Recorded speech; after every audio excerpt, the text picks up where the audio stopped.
Hello. Oh, my model is moving. One fucking day, but not today. At this point, I'm at the point of giving up to try and get a stream started without any scuff. You guys will just have to accept that every stream starts with scuff at this point. I don't care anymore. Where chat? There is chat. People were just not active yet. People are asleep. It's a Monday for a reason. It is a Monday for a reason. Ow, bear. All right. We are going to be finishing a Turnabout Forsaken tonight. My voice actors are waiting in Discord. It is just the main three of us. That is me, Gian, and Ash. Today will probably be a shorter stream because we flew through most of the case yesterday. So we just have to finish it up, really. So I'm guessing we might actually hit the 4 or 5 hour mark today with a bit of luck. But yeah, I'm excited. I am going to... Yippee! I am going to quickly... slow. Whoa, my alerts are all the way over where they're not supposed to be. What? That's better. Not sure how that happened. Take that! But yeah, I'm thinking today will probably be a shorter one. Before we get started, I'm going to quickly change into a shirt because it is fucking warm currently. And otherwise, I'm going to die. You can just throw stuff at me. I'll be back in like 30 seconds.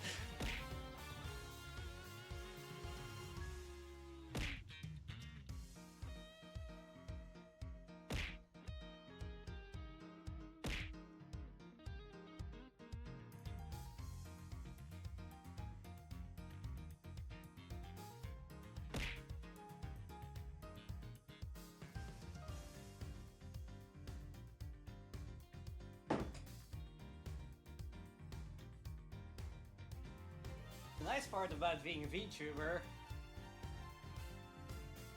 is I can just stand here without a fucking shirt on and you guys will never know.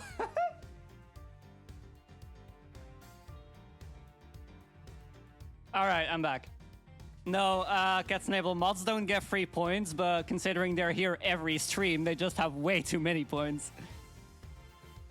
I need to make some more expensive redeems sometimes. All right, I'm ready. Let's go and head into Discord and head into the game.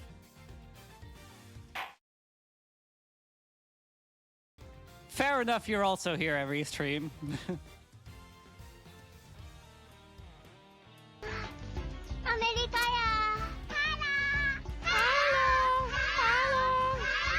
Then again, to be fair, Catsnable, you're not here for every raid, and a raid gives you 250 points as well. But you're a weakling, and you have to leave before the end of the stream, so...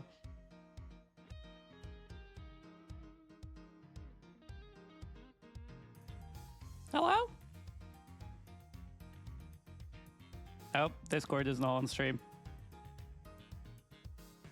Now it is. So we're on stream, huh? Yes, you are. So I can say fun things. What? I didn't even say what I was gonna say. What were you gonna say? No.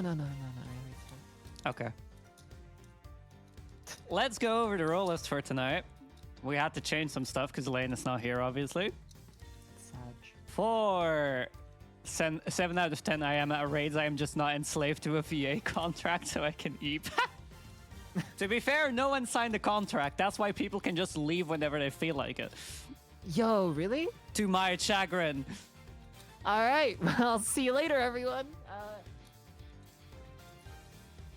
I'm still here. Yeah, thought so.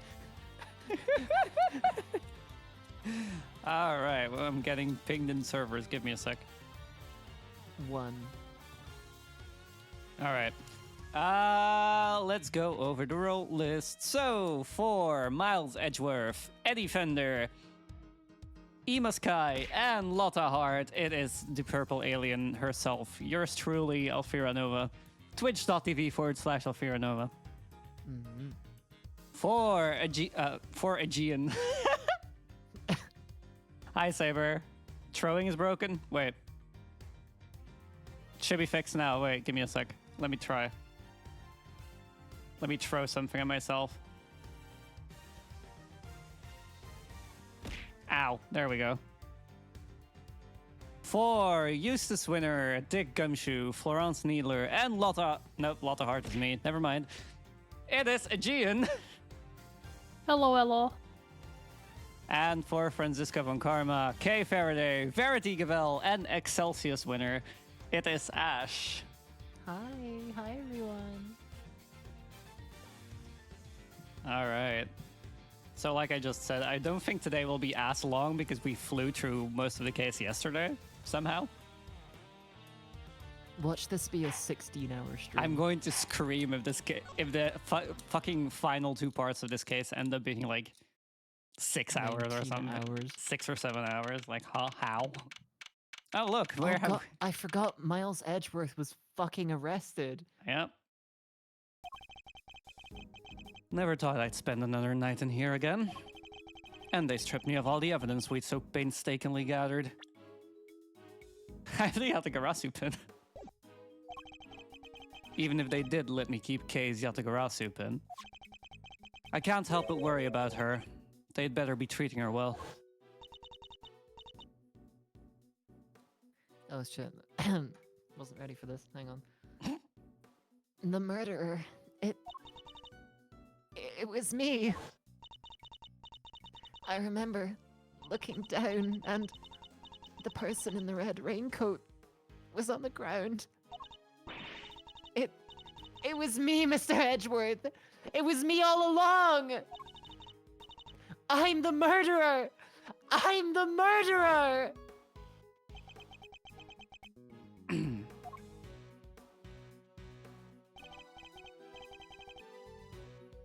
Come on, let's go. You've got a visitor. A visitor? Who? Someone by the name of Dick Gumshoe. Want me to send him away? No, though I'm not sure what to even say to him.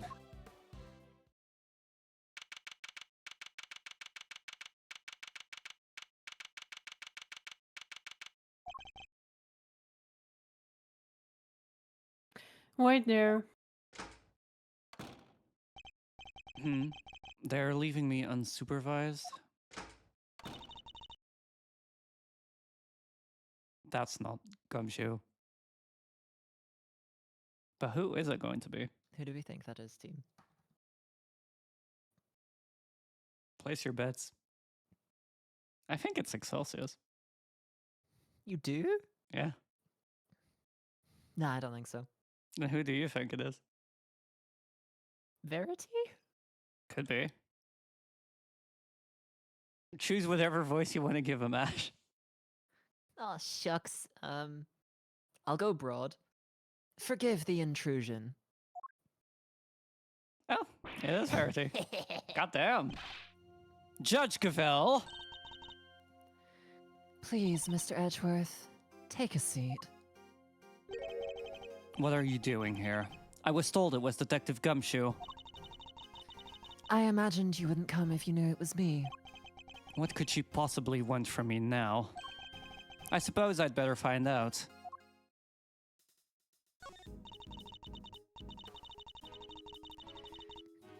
You may not be aware of this, but you are only permitted to meet with specifically approved visitors. So I'm to be treated like a dangerous criminal, am I? I suppose my reputation has rather plummeted. It has indeed. For you, of course, and your friends. That attorney and the other girl were raising quite the fuss earlier. Fender and Emma. I saw them launch some extremely heated words at one of the guards. No, you didn't. You may thank the goddess in that regard, for even she is too busy to deal with each and every infraction. They will not be punished for their bad behavior. Did you come here just to chit-chat with me? You must Yes. have a lot of time on your hands. Oh, speaking of which, Miss Von Karma is continuing the investigation where you left off. I just thought you would like to know. I figured you would be worried about how they were all doing. I hate to admit it, but she read me like a book. Let's cut to the chase, Your Honor. Why are you really here? I'm here simply to talk. Nothing more. There is something I wish to know about you. Me? Yes, who else? Objectively speaking, you are highly intelligent and quick-witted. And a born prosecutor at that. Please, Judge Gavel. Your sarcastic praise is but salt on my wounds. But I sincerely mean every word of it, Mr. Edgeworth. And it is why I fail to understand you. Take this latest case, for example. You are up against the very committee itself. You had no hope of succeeding. Edgeworth just has the gay audacity. Even a child could have seen that. And yet... I don't imagine the old me would have ever been so reckless. The old me had power, and because of that, I thought that justice was always on my side. Just as you and the committee believe now. But a certain person changed my mind. He made me reckon with my selfish and skewed sense of justice. And once the scales had fallen from my eyes, I began to look at people differently. I saw that I was only able to be an effective prosecutor thanks to the efforts of those around me. Detective Gumshoe, the many investigative officers of the force, and even Kay. It changed me. The degree to which it changed me still surprises me to this day. I see. Thank you. I feel that perhaps I understand you a little better now. I fucking love how much effort the investigations games put into talking about Phoenix Wright without ever mentioning the name Phoenix Wright. They never name drop him. You understand me? I highly doubt it. Someone who is so focused on forcing their idea of justice onto others can't possibly see what I see. Is that so? Is that what you truly believe? I will say one thing. This has been a very interesting conversation. That is all. Committee this, committee that. Why don't you come at me mano a mano?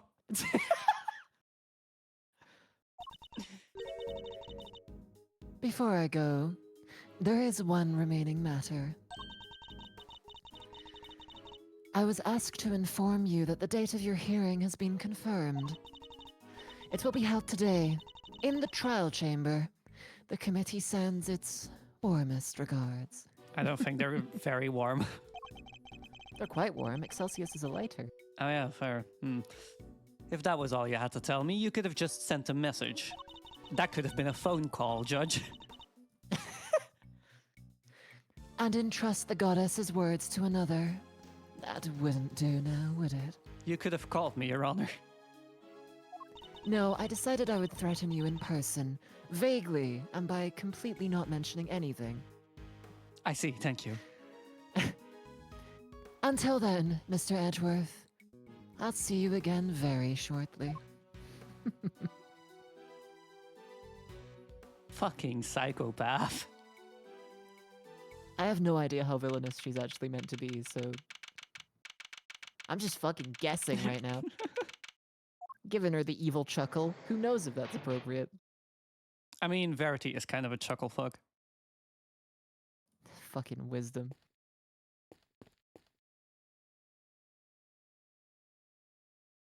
No, please. I didn't do it. Wait, I'm gonna make it even better. Check stream. I'm always checking stream. Oh, come on. Now you're both staring at me. I can't fucking believe this.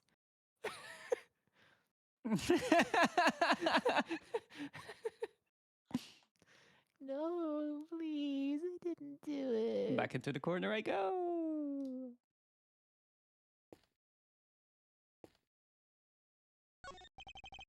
There's a poster in the corridor outside. We regret to announce that, due to the warden's arrest, the Die of Destiny game will be discontinued. No, I fucking loved that game. Oh my god. Inmates will no longer need to roll a die every morning to determine their meals for... Huh? That's fucked. That is Huh? so fucked. Oh my god. We wholeheartedly apologize to those who are looking forward to their daily casting of the... What the fuck? Did anyone really need an apology for the cessation of such a ridiculous idea in the first place? Damn, murder be damned. Fifi should have been in prison for that alone. Holy fucking shit, Fifi was a psychopath. Yeah. I've barely spent any time in here, and already I can feel my personal appearance slipping. I may have given up my badge, but I mustn't give up on myself. What does a bad number give, though? I am wondering, was it a D6 or a D20? Or anything in between? My collar, it's slightly creased. Ah, there. A tidy outside begets a tidy inside, which is why it's more important now than ever to take care of myself. Hell yeah, Edgeworth. All right, inmates, time for a survival check.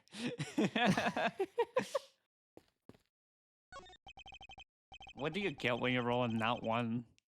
Immediate execution? Insects. Maybe that's what happened to Bronco.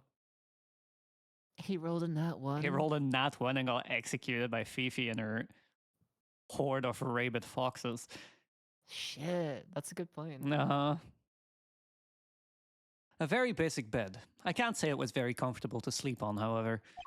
I imagine Detective Gumshoe would sleep soundly on it nevertheless, loudly snoring all the while.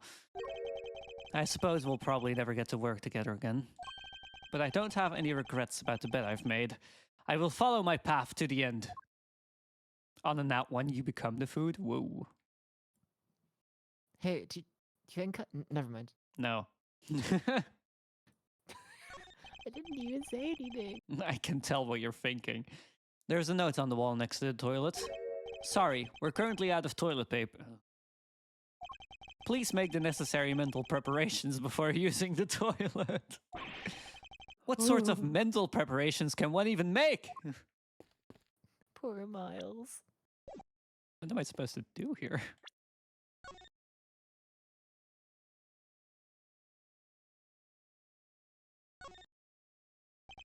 This is the pin K always wears. It's shaped like the mark of the Yatagarasu and is very eye-catching indeed. I can't imagine any thief other than K would want to wear it.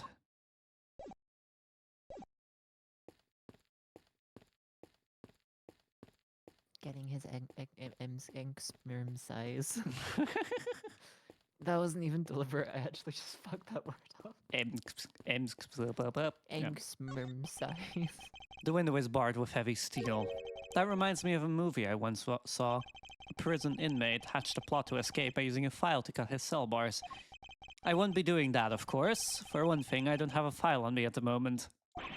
What am I saying? I wouldn't do it even if I did have one. Oh, wait, under the bed. I mean... Can you search under the bed? No. Did they sort that out? Who knows if it's the same cell, right? I mean, it is. I mean... I don't think they were gonna bother making a second cell for only this portion of the game. Shit, I would. And that's why I never finish any projects. There's a menu here on the table. It seems that detainees are able to pay to have their meals brought to their cells. What looks good? Spaghetti and mac and cheese lunch. Add linguine for only $1. Basmati and brown rice special. For a limited time only, add regular white rice at no extra cost. It's probably for the best that I'm not very hungry. Do I have another visitor? Oh, for... Kay! Oh, Thank goodness you seem alright. That's a load off of my mind. ah, such a heartwarming scene. It's enough to make a grown man cry. But you're still not your usual cheery I mean, you have to stay positive, okay? You didn't do anything wrong. In fact, I guarantee you didn't. Take that! You have to let it go. I'm the murderer. I know that now. Hi, Delta. For free? No, for 500 channel points. Hi, Delta. How are you doing? Hope you're doing good. But you're not. You can't be. Why don't you have any faith in yourself? How can I, Mr. Edgeworth? When there's no me left to believe in. None at all? I don't think that's true. Before you lost your memory, we spent quite a bit of time together. And I dare say you left quite the impression on me. So you see, there's still plenty of you left. That's why I believe so much in your innocence, and why you should believe in yourself too. You're doing good? I'm really glad to hear that. Thank you. But I can't. It would just cause more pain for the both of us. Please. You have to forget her. Just forget that Kay. She's gone. Okay, no! You remind me of my younger self, you know. So noble, so bold. This is the justice you and the committee stand for? Justice? I suppose you could call it that. Who let you in with a lighter, man? What is he up to? I'm following this flame with my lighter. Why is he going to such lengths to control everything? I can't shake the feeling that something is very wrong here. Is there some hidden agenda at play? This is no time to second guess myself. If I'm going to find out what it is, it's now or never. Well then, my boy. I suppose I should be. Wait! Why is the Shut up. chairman so intent on seeing Kay charged with this murder? It doesn't make any sense. There must be some rhyme or reason to this madness. Come now, Miles. I'm a busy, important man. I can't be wasting my precious time talking to you. The only way out of our current predicament is through Chairman Winner. There's so much to ask in so little time. Let's start by trying to find out why he rushed to have Kay arrested so quickly. I can't just let this happen. I'm getting answers if it's the last thing I do.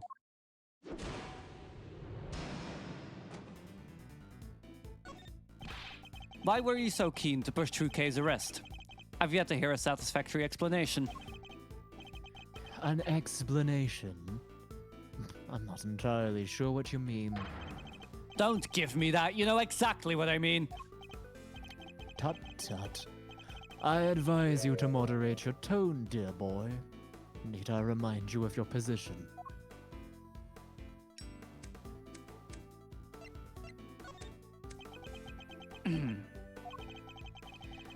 And suppose we did let your friend go free. What then?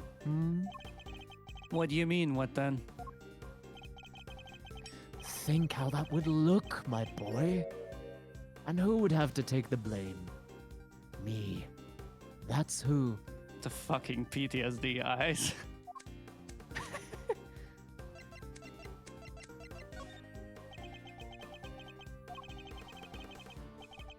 You're right to keep your mouth shut.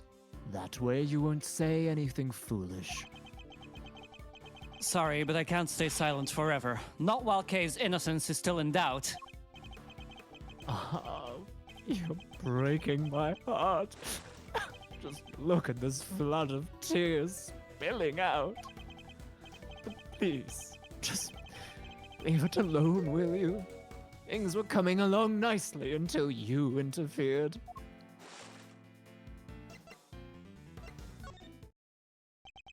Coming along nicely.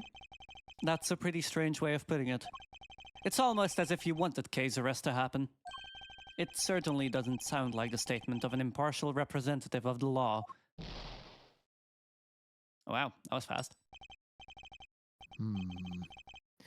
You think so? Well, That wasn't my intention. Has it occurred to you that you might just be overthinking things a little? All the time, Chairman. Chairman Winner certainly knows how to dodge a question. But it doesn't change the fact that serious doubts remain concerning Kay's arrest. Next, we'll need to press him on whether he really believes the investigation was sufficient. We can't allow any of his statements to go unexamined, no matter how trivial they may seem. One of them may just give us the breakthrough we need.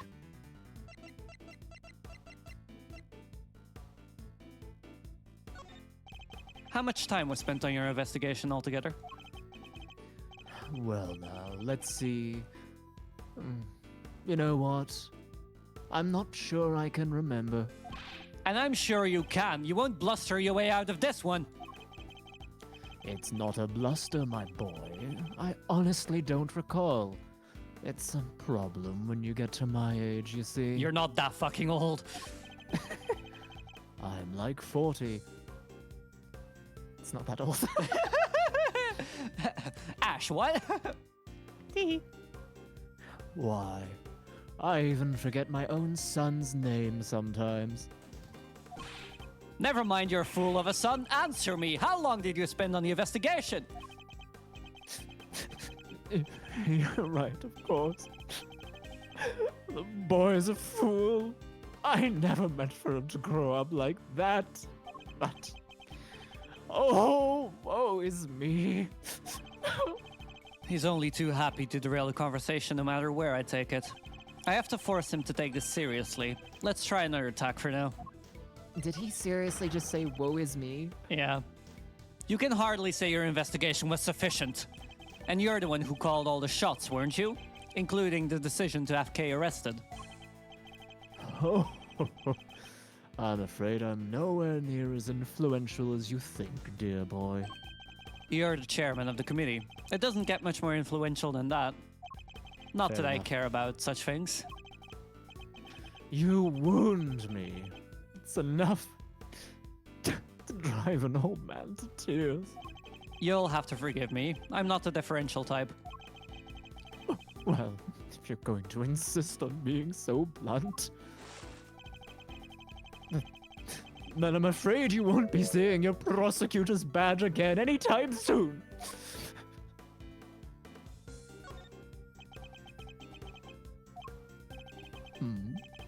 Nothing more to say. Oh, Wonderful. Then I'll be on my way. it seems the silent treatment won't work every time. It's 'cause Wow, he we was get a lot of crying. time. I can't just let this happen. I'm getting answers if it's the last thing I do.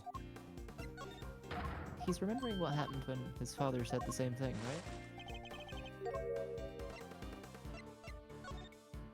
right? Let me make something clear once and for all. That badge isn't the be-all, end-all for me. Far from it. I'm not concerned with titles or roles. Even you must understand that much. I mean, there have been times where he was crying and I had to bide my time, so... Oh, was it? I thought he was just fucking with the lighter. So young. So very young. A word of advice, Miles, from somebody who's been around the block. You're hopelessly naive, my boy. Idiotically so. Well, that certainly got under his skin. He might be less guarded in his answers while he's in this state. Now's my chance. Oh. My, you really don't give up, do you? But even my patience has its limits, you know. What a coincidence. So does mine. Oh. Now answer the question. Do you believe that your investigation was sufficient or not? The youth these days are wont to be reckless. Makes me want to put you in your place. I'm afraid you're not my type, Chairman. I'll leave then. No, wait. You're going to regret that, my boy. I'm burning evidence.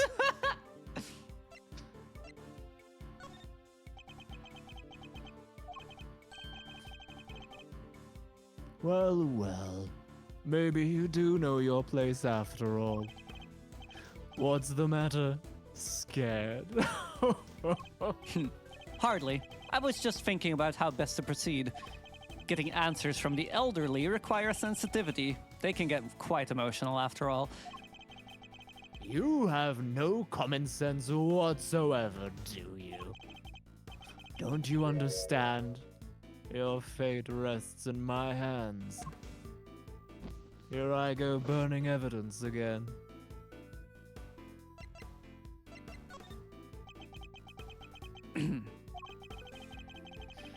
Let's say you do manage to get some answers from me. There's nothing you can do with them. So why not give it up, dear boy? No, Oh. And why not? it's simple. Because I'm not about to let the truth escape me. Interesting. I think I'm beginning to see what makes you tick. But what you're doing is pointless.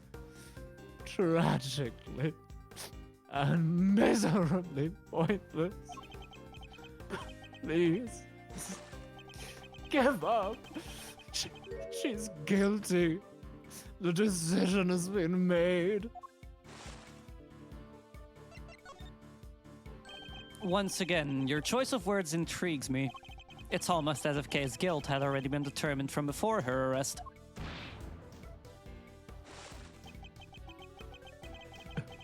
What are you trying to imply?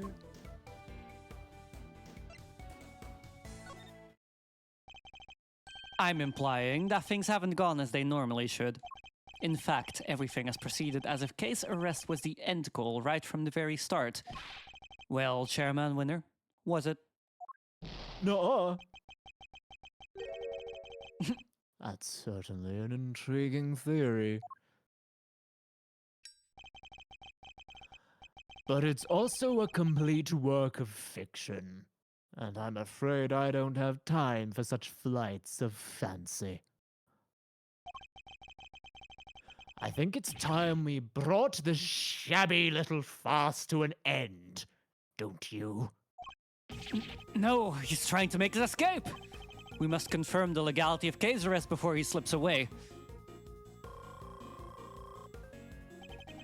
It's faint, but the truth is finally beginning to emerge. And I'm not about to let this opportunity pass me by. Wait, we're not done yet. I'm tired of all this talking. So make it brief, will you?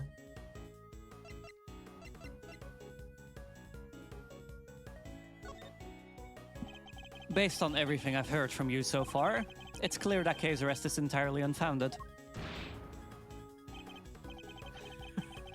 Yes. I think we're all familiar with this particular refrain of yours by now. But I'm afraid it doesn't matter either way. You don't have what it takes to secure her release anyhow. How dare you take this so lightly as a man of the law? My. Aren't you a rude little boy? But my fuse is only so long.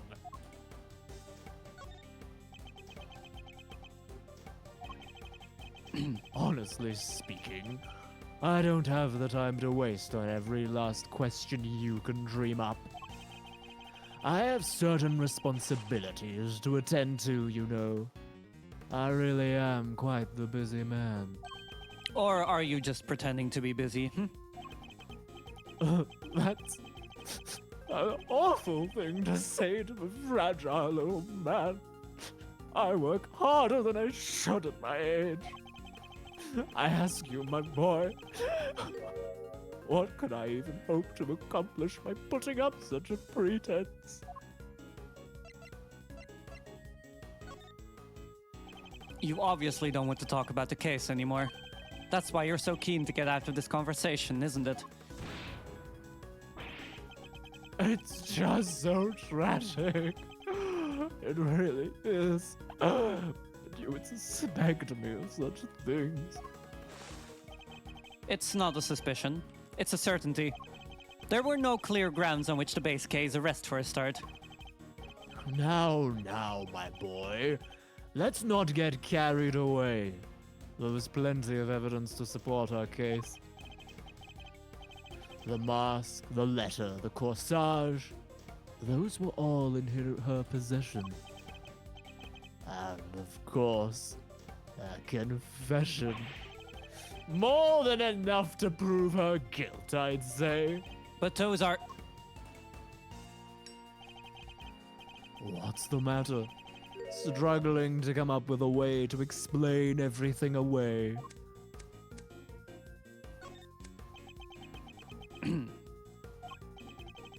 Well, there we have it. Your silence speaks volumes. It's true I can't counter your argument right now, but you did let something valuable slip. A suspiciously detailed knowledge of the evidence against Kay. He rattled off that list like he knew it inside out. I think that might prove to be a valuable clue.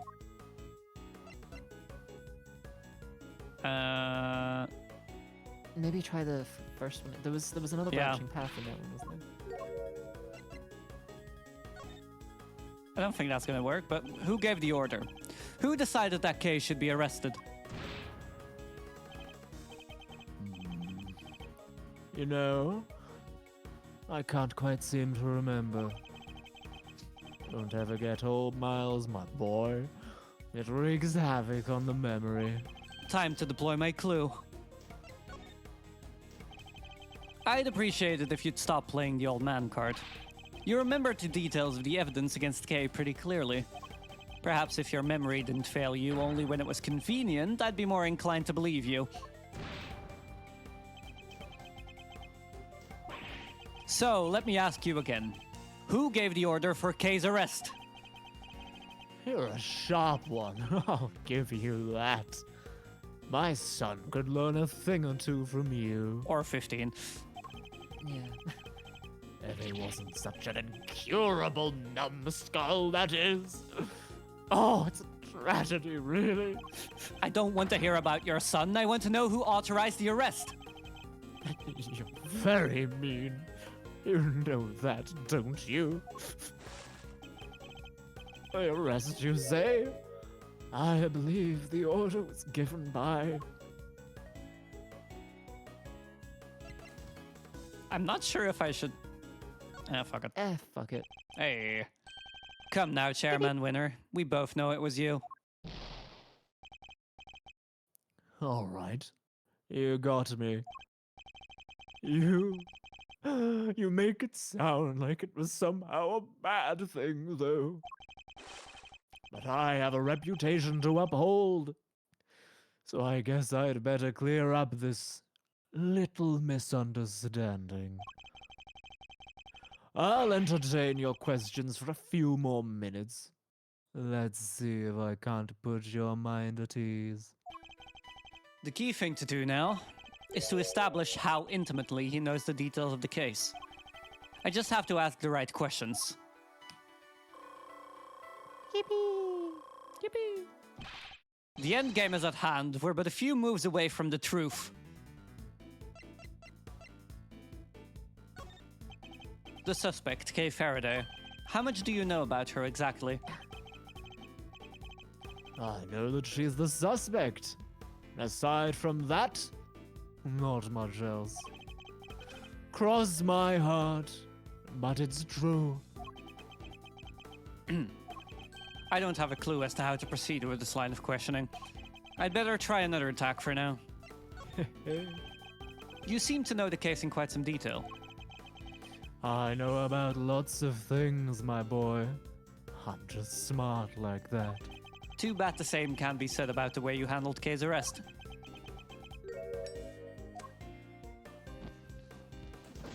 More evidence? I had to get rid of that particular piece of evidence. Sorry. I'm a very busy man. Do try to remember that I can bring this little chat to an end whenever I so choose. It's only taking so long because you won't give me a straight answer to any of my questions. If only you'd stop giving me the runaround, we'd be done already. So let's try this again. You seem to know the details of the case quite intimately. Why is that? Because I read the case file. Not exactly the most thrilling use of my time, of course, but it's part of the job. I have to be a good role model. I can't be seen to be slacking. It can be so hard. But I had some time. I had asked some time on my Okay. But I had some time on my hands, so I read the whole thing from cover to cover.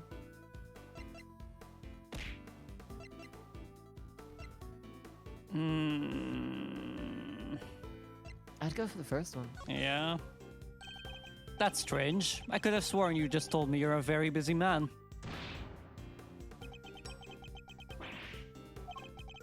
I'd say the cracks are finally starting to show, wouldn't you? If you're so keen on being an upstanding leader, you can start by releasing Kay, you know? You really don't give up, do you? It's a moving sight indeed, my boy. But a tragic one, too. After all, your efforts are for naught. I'm afraid your little friend was found unconscious near the scene of the crime.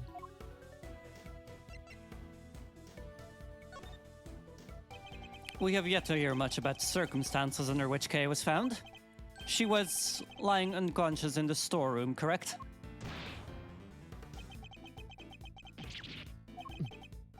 That's right.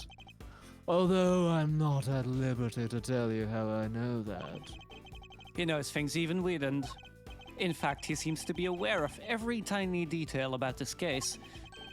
This could be a valuable clue. The suspect, Kay Faraday. How much do you know about her exactly? Oh wait, we've done this already. Yeah, we've done this already, Yeah. didn't we? Chairman Winner, do you ever have that feeling of deja vu? Oh, sometimes, yes, my boy.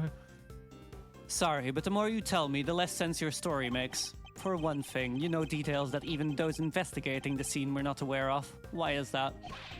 Just how much do you really know, Chairman Winner? Oh, there's that intimidating face you like to make again. Well, two can play this game. How do you like me now?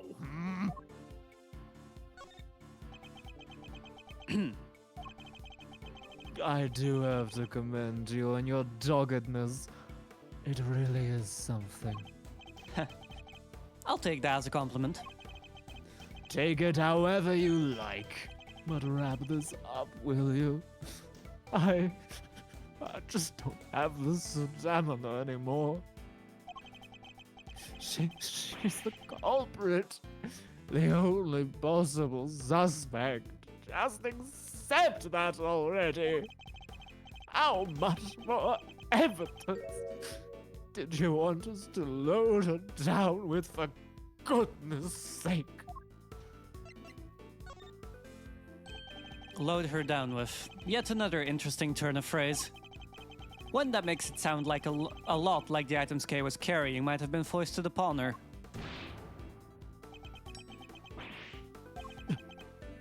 Impressive. You really do pay attention, don't you? It's no wonder they used to call you a prodigy, Mr. Ex-Prosecutor. I think you know the answer to your own question by now. Why don't you just go ahead and say it? I want to hear it from you. It's finally time to shed light on the truth. All that's left is to play one last move. Kay is innocent. No, my boy. That's just clumsy. Anyone can blurt out a baseless accusation like that. Even a disgraced superstar prosecutor. Time to deploy my clue. Kay was framed. The true culprit set it all up so she would take the fall instead. That is my answer, and I won't let you deny it any longer. Woo! Close one. Tee.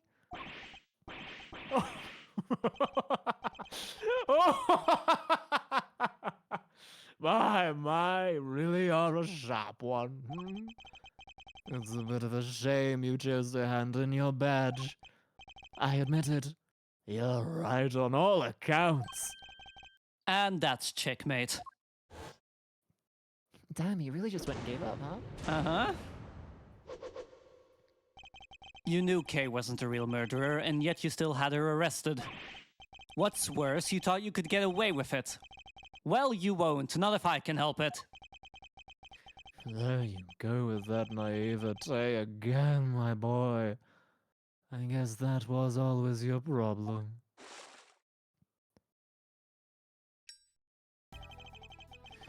With the girl arrested and a conviction secured, this whole mess goes away. And that's what will happen. But whose interest does a conclusion like that serve? The committees, I suppose. And mine. You know, listening to you just now, well, really got the tears flowing, I have to say. It was poignant and heartfelt and sincere, and utterly infuriating. Look, I'm not perfect. I know that. But your lack of sophistication in these matters is beyond the pale. You insist that the truth is more important than anything else. But would you say the same if you knew what the real value of the truth is? What are you trying to say? When you get to my level, you don't uncover the truth. You make it. Little by little. Gay Faraday, murderer. That's the truth.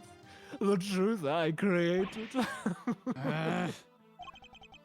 Yes, my boy. That's what I like to see. You're so sincere sometimes. It's painful. It just makes me want to put you in your place. I already said you're not my type, Chairman. Oh, I'm sorry. I know I'm coming on a bit strong, Miles. Knowing the real truth will get you nowhere. Because that's how much it's worth. Nothing. Shocking, I know. But why not go after the real killer? How much do you even know about what really happened? You're still not getting it. That's your truth. And it is worthless. Mine is all that matters. You understand what I'm saying, don't you, Mr. Ex-Prosecutor? I have all the power here. Curse you. Well, aren't you menacing? You and your little friend are just as bad as each other. Violent criminals who deserve to be locked up. You'll pay for this. Oh, and with that, yet another person disappears from my life. Oh, it just makes me want to cry and cry and cry. Bye-bye now. Motherfucker just leaves like that? Do you think he's evil? You think? I'm not planning to disappear just yet, Chairman Winner. There's still the hearing later today. Just you wait. One way or another, I'll prove Kay's innocence to the world then.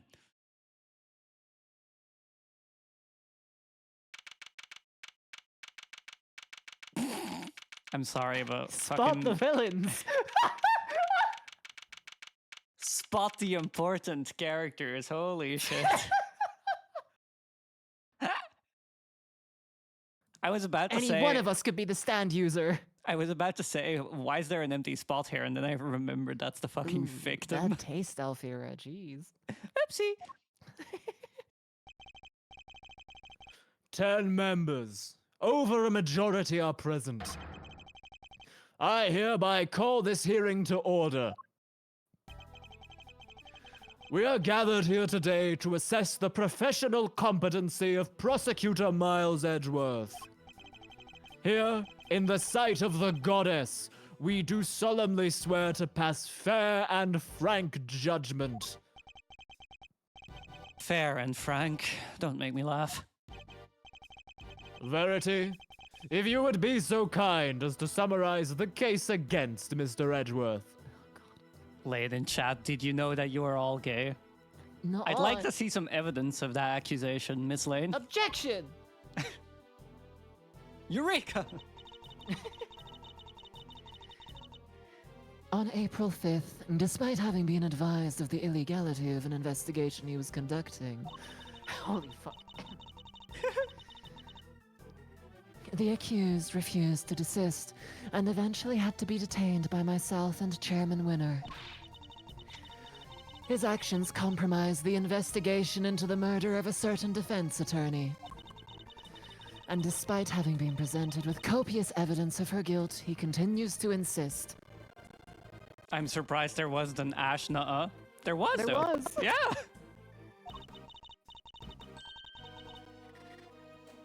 That the suspect, K1K Faraday, is innocent of all charges. Perhaps you could explain the details of the murder to us as well. Of course. On the morning of the 5th, the body of the victim was found here in the committee chamber. Further explanation will be provided by... Me, Eustace Winner, Premier Prosecutor. You really couldn't find anyone else to give us the details? No. Instead of just, this bellend? Just give him a chance, okay? He really wants this. Okay. I did not hear it, therefore, nuh-uh. Well, it was there. No! Nuh-uh. There you go, there you go. A compensation one. The floor is yours, Mr. Winner. Fortunately. The murder itself happened late on the night of the 4th. The victim was Miss Rosie Ringer. The same night, an illicit auction was being held here in this very room. Ringer took part in that auction, I think. Yeah.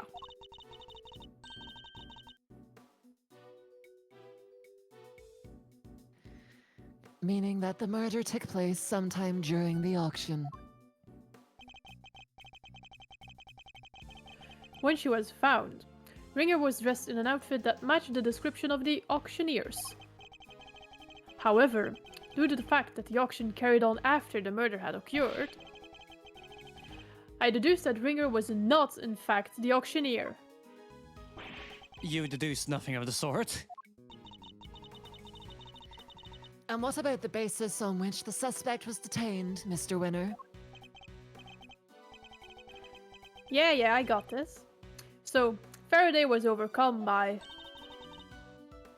Crushing remorse, Eustace.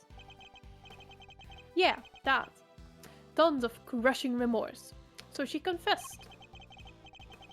According to her confession, she was on the roof of this building when she encountered a person in a red raincoat on the viewing platform. And that person was Miss Ringer, I take it? Precisely, Mr. Chairman. The killer dressed the victim in the auctioneer's outfit after the fact. But at the time when she was killed, Miss Ringer was wearing a red raincoat. And who won the race to find that raincoat nearby? Me! That's who! Fucking liar! Did you? I thought it was somebody from forensics. Strictly speaking, it was found by one of the forensic investigators under Mr. Winner's command. I knew it. The blood analysis on the coat showed that it was indeed Miss Ringer who had worn it. And the suspect's confession was the final nail in the coffin. She confirmed having committed the murder. So, as you can see, Kay Faraday was the killer. There's no way anybody else could have done it. All right, Miles. I expect you have some objections. Let's get them out of the way, shall we? I have no objections, Chairman Winner. Well now, is that so? I thought it would have... No objections in the matter of my unauthorized investigation, that is. But in the matter of Miss Faraday's supposed guilt, I have plenty. I can personally attest to the fact that Mr. Winner's investigation was fair and impartial. Shut the fuck up, Gavel! No! Yeah, of course it was. And you as well, asshole! When it comes to carefully conducted ops, I'm the winner every time. You know, Miles, it's within my power to offer you a plea deal of sorts. And don't get me started on you! Oh, I'd like to see you try. If, and this is purely hypothetical of course, you were to withdraw your objections, you might wake up tomorrow to find yourself the proud owner of a seat on this committee. That's bribery! Nuh-uh. So I ask you again, do you have any objections, Mr. Edgeworth? If you think you can buy my silence, think again. You will watch your mouth! Only if the chairman watches his! I didn't come here to talk about committee seats, I came here to talk about the murder case! I demand a statement under oath, and I won't rest until I have one. I want to know exactly what the committee's view on the case is. You want to put us on trial, my boy? Very well, if it will make you happy. Verity, please, provide Mr. Edgeworth with the materials pertaining to the case. I need Gavel to watch my mouth. I feel you, Delta. I feel you. Really? But, sir... Want her to watch my mouth very closely. God fucking damn it. This will be his last hurrah, so let's humor him with the send-off he desires. If you say so, Mr. Chairman. She can watch my mouth by putting her mouth on it, exactly. But she's so evil and villainous, though. Ash, that's the good That's the part. deal. Mhm. Yeah, no, I know. She can watch my mouth with her mouth. Who needs eyes to watch someone? If evil, why hot? No, it's if evil equals then hot. Yeah. Yeah. You have no objections to Verity representing the committee, I assume. It's really simple coding, actually. If evil equals true, then hot. Like, for real. That's a one-line if statement. None whatsoever. Mr. Edgeworth. Don't worry, Kay. Everything will be fine. You'll see. To ensure my silence, Gavel needs to close my mouth with hers.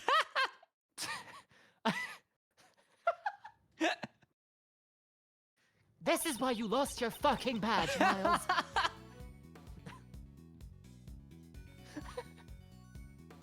Alright, hang on. Miss Ringer attended the auction as a potential buyer. The red raincoat was one of the items up for sale. So our assumption is that after winning and paying for it, she left the auction with her purchase. The only exit from the storeroom was, of course, the hatch leading up onto the roof. After she'd emerged onto the viewing platform, that's when Miss Ringer was attacked by Miss Faraday. Shortly thereafter, her flame went out. And thus concludes the committee's view of the case. The raincoat wasn't offered that night. Is that really true? Oops, I was muted. We believe so, yes. You remember the failed assassination attempt on the president of Zhang Fa, I assume. The raincoat is a piece of evidence from that case. It should, of course, have remained safely under lock and key in the appropriate facility. Thank you. But our inquiries revealed that it did in fact go missing under mysterious circumstances. And wound up in the auction along with everything else. That makes sense, I suppose. Wonderful work, Verity. Just wonderful. Crystal clear as ever. You flatter me, sir. Sexual harassment in my courtroom. Come here.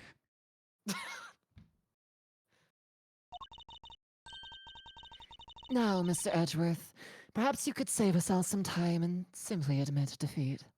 I'd commit perjury just to get slammed by her hammer. I beg your pardon, Mr. Edgeworth. You heard me, Your Honor. I'll do no such thing, thank you very much. Very well. It's good to know that you still have some fight in you. It is? Why? Come to think of it, she said some strange things when she visited me this morning, too. What exactly is she up to? I wonder if she's a secret ally. Yeah? Like, I'm wondering if she's, like, trying to arrange this so that the situation will occur that Miles can expose what's actually going on. Right.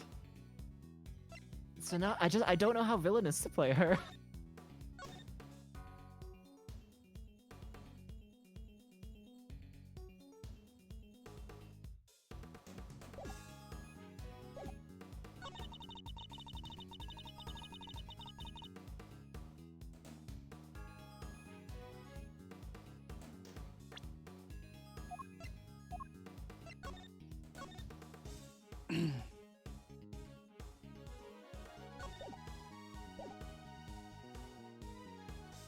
Wait.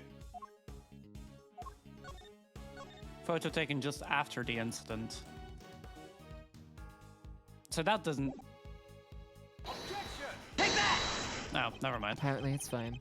Would you mind taking a look at this, Judge Cavell? Am I expected to accept this as evidence? It appears to have no connection to my testimony. Judge Cavell is a tougher nut to crack than Mr. Winner. But that doesn't mean I should give up. Social cringe, Miles, that's what that was. Her using her mouth to shut me up is optional. It's optional, but also very much recommended indeed. Am I the only one that's not actually thirsty for this character? Oh, I'm very thirsty for Verity.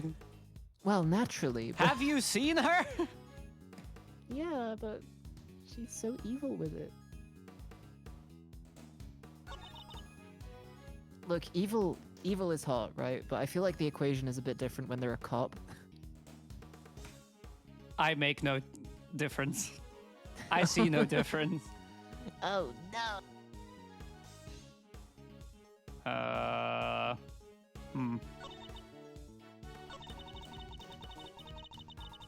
She can also use her hands or her gavel.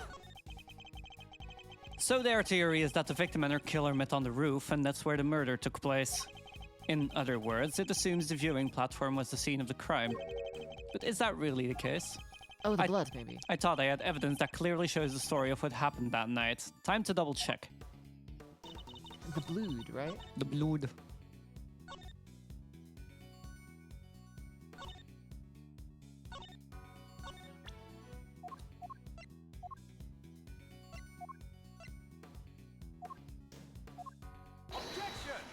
Huh? Or not. There's a clear fuck off.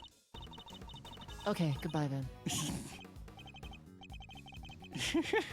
And why not? What precisely is wrong with my statement? Hi, Momo. For one thing, oh, we've already read this line like a billion times. Have we? Oh yeah, we have. She says it every like second failed attempt. I'm going to have to be more careful next time. Yeah. Yeah. But the blood does show that the crime didn't take place on the viewing platform, though. Yeah. Maybe now the photo? Maybe? Sure. Yes. Ace Attorney ass logic. Hi, Momo. How are you doing? I hope you have a good day. I hope you've been having a good day, rather. Maybe you can clear something up for me, Judge Gavel. But what is Miss Hart doing here at this hearing? She is an eyewitness. I thought it would be obvious. Am I doing Lotto, or... I think that was... Well, that was You? Lane, but yeah, I'm doing Lotto I think now. it's now you. Yeah. Yeah. Well, now, I ain't really an eyewitness. More of an ear witness, I guess. Huh. She's not exactly the most confidence-inspiring choice to help you make your case, is she? I like to think I choose my allies a little more carefully than you, Mr. Edgeworth. Then you should question them more thoroughly, because there's something she hasn't told you. Take a look at this. It's a photo taken by Miss Hart. Yes. In the storeroom, correct? What of it? According to your theory, the murder occurred up on the roof. But according to Miss Hart's testimony, she appeared to witness the entire incident unfold in the storeroom, just before she took this picture.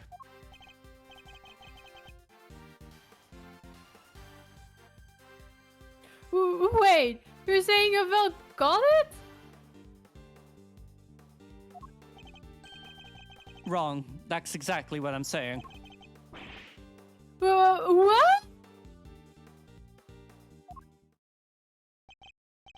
Miss Hart, if I may confirm your account of the event you witnessed that night. You saw the person in the picture, correct? I sure did. Clear as day. And with my own 2 eyes to boot. Hello? And what were your impressions at that point? My impressions? This right here is the scoop of the century, something like that. Yeah, that makes sense.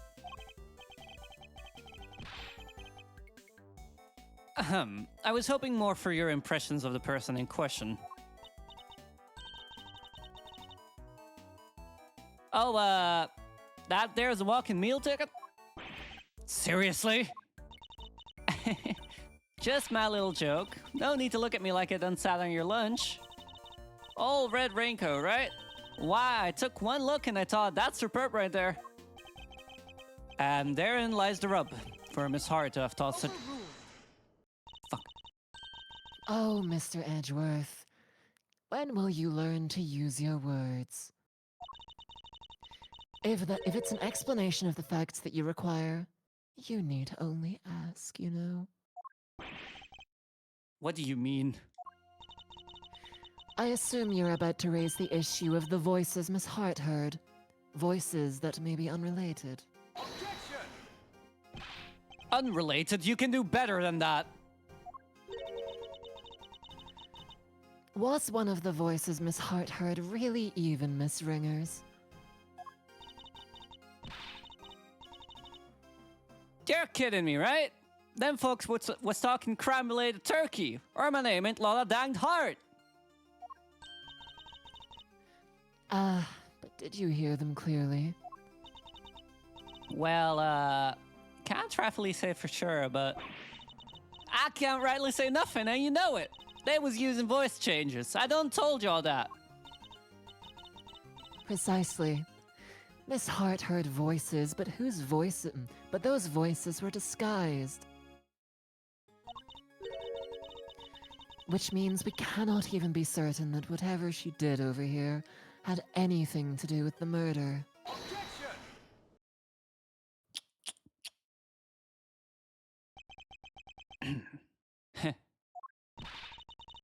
You don't need to yell objection in order to sigh at me, Mr. Edgeworth! But it's so fun. It seems I overestimated you, Judge Cavell. Nonsense! Verity's the best of us, my boy. The very best. And yet she believes that what Miss Hart heard might not have had anything to do with the murder. Even supposing that that's the case, it doesn't prove the murder didn't happen in the storeroom. The incident happened before the victim was able to go up to the roof. That much we can say for certain. And I can tell you why. This proves that the incident happened before the victim went up to the roof. Blood on the hand. Oh yeah. Take that!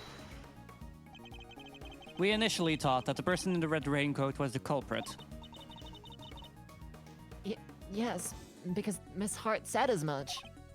Indeed. She told us about the blood she saw on this person's hand. And I doubt many people would have thought differently given her testimony. Ergo, if this person is the killer, then the blood we see would be from when they attacked the victim. But knowing what we know now, that this person is in fact the victim, it recontextualizes everything. The presence of the blood still shows that the picture was taken after the attack. But now it tells us something very important about the victim too. This picture tells us that the victim survived the attack? Or struck the killer? Yeah, I think it could be either, actually. I would have said survived. There's no doubt in my mind that the victim was attacked in the storeroom. But here we have photographic evidence of her standing upright and alive, albeit with a bloody hand. This can only mean that Miss Ringer survived the attack. The blood on her hand is from the wound she had sustained. What are you talking about? Who dies from a hand wound? The wound wasn't on her hand, Mr. Winner. I imagine she had used her hand to try and staunch a wound. That's right. While it's impossible to tell from this angle, the victim was already mortally wounded here. Oh. Well, that certainly would change things, wouldn't it? It very much would. Not least by making it absurd to suggest that Kay was the attacker. Her encounter with the victim happened after this picture had been taken. After the victim had already been attacked and was in critical condition. I put it to you that all Kay witnessed was the victim finally succumbing to her wounds. That would have been quite the coincidence. It's a textbook case of wrong place, wrong time, I'd say. You seem to be forgetting a rather important fact, Mr. Edgeworth. Well, that or pretending to not remember it. What? What fact am I forgetting?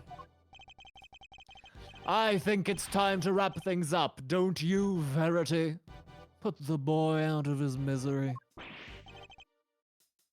Dad, Gavel works for me. Why do you keep giving her orders? That's my job. You really are a total and utter embarrassment. I am not. I hate to break it to you, but you both are. Go to it, Gavel. Put Edward out of, Out of his misery. As you wish.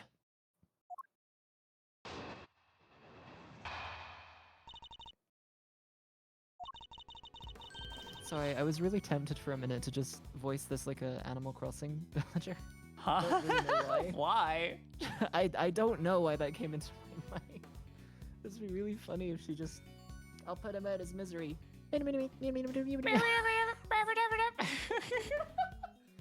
Sorry, anyway. Miss Ringer's body was found with 3 wounds in its chest. And we all know that those wounds are what those wounds are from, don't we? That's right. They're from when she was stabbed in the chest by a 3-armed candelabrum. I doubt anybody could survive such a grave wound. If you care to read the coroner's report, I'm sure you would change your tune.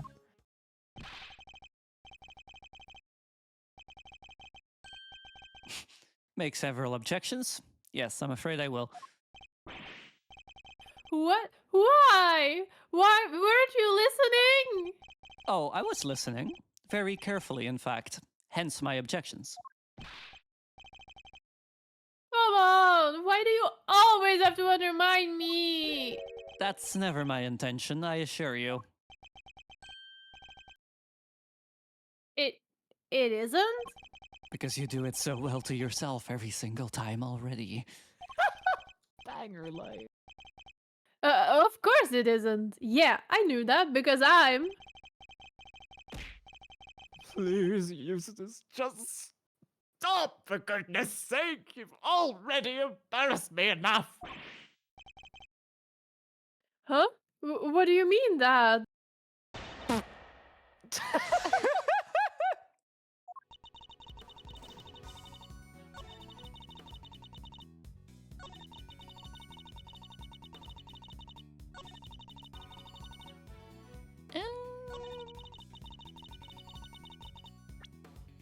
Where is the coroner's report?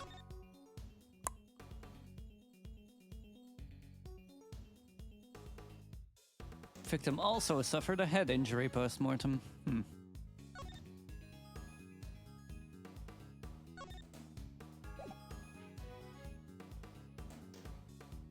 Doesn't say anything about the time of death. Yeah.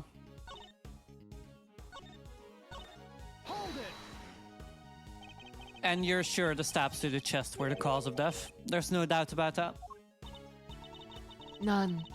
One of the spikes of the candelabrum even pierced the victim's heart.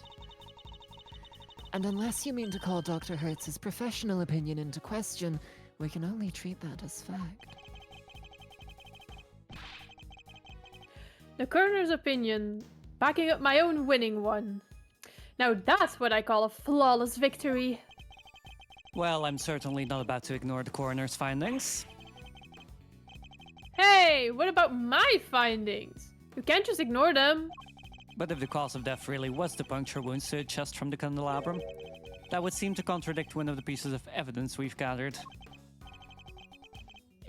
He's not just ignoring my findings, he's ignoring me! Do something, Gavel! As you wish. At the very least, I will ensure that he cannot ignore my own conclusions. I actually don't know what piece of evidence that contradicts.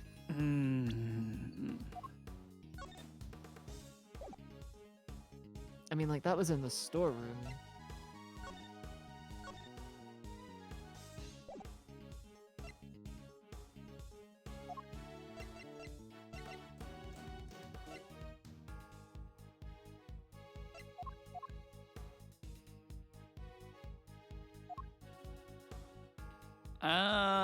Good question, actually. What?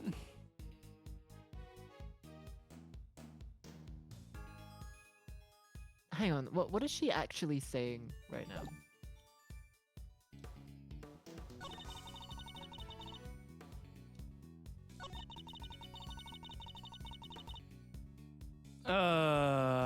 Hold it! Cause of death is the set of 3 puncture wounds on the left side of the chest inflicted by a candle holder. Well done for reading, Mr. Edgeworth. That report forms the basis of my own conclusions.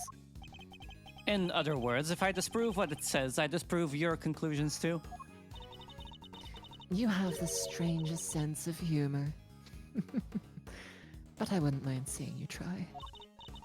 However, before you do, I would advise you to read that report very carefully. After all, I am not interested in your opinions, only in solidly grounded deductions. Very well. Then you shall have my deductions. Mr. Edgeworth. Don't worry, Kay. Everything will be alright. I need to find something to prove that the victim was still alive and breathing immediately after the attack. If I can't, Kay's fate will be sealed. She's fucked then. I don't know what it is.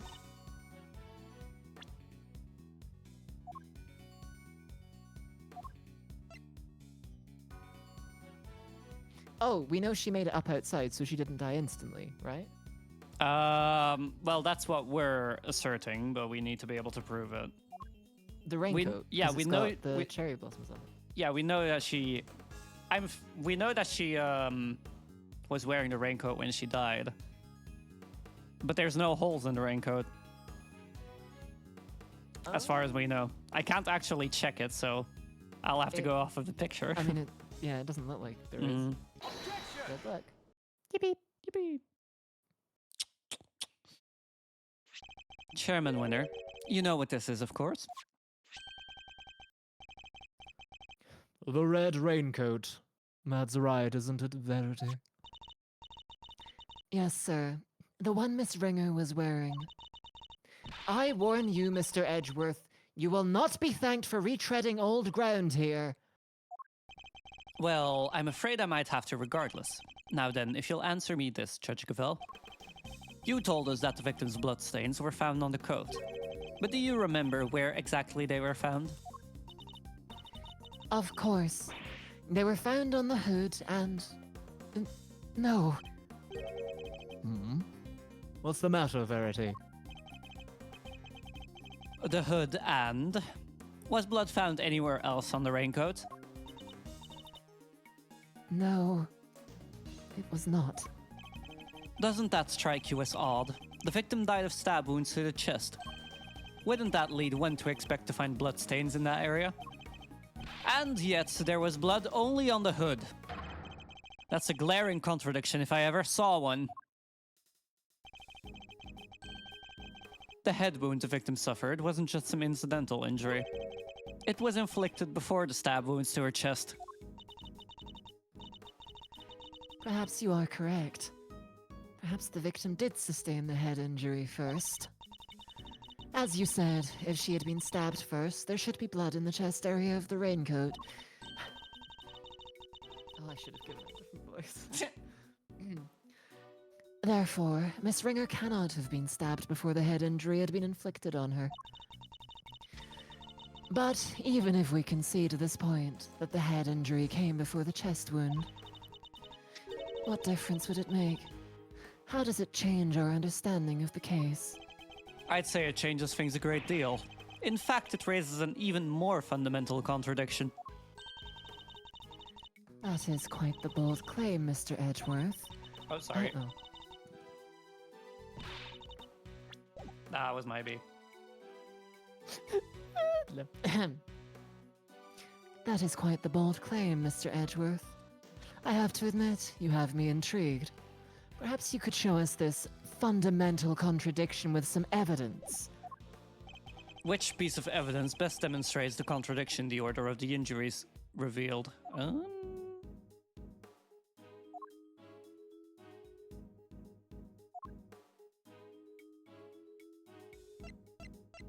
Oh, the fact that she died... no, wait, where was she? I forgot.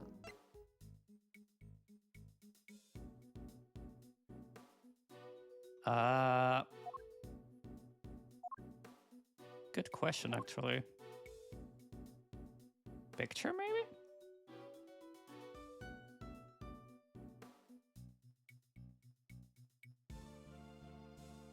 Wait, no, the coroner's finding, because they say that she died because of the stab wounds. Oh, But- I mean, she still could have died of the stab wound. True. No, victim also suffered a head injury post-mortem. Ah, okay, yeah, nice. This is Dr. Hertz's preliminary findings, according to which the victim suffered a head injury post-mortem. But the order suggested by the bloodstains on the raincoat is... Exactly the opposite, yes. Bailiff! This court hereby subpoenas Dr. Hilda Hertz to the committee chamber with all due haste. Until she testifies, this case cannot be brought to a close!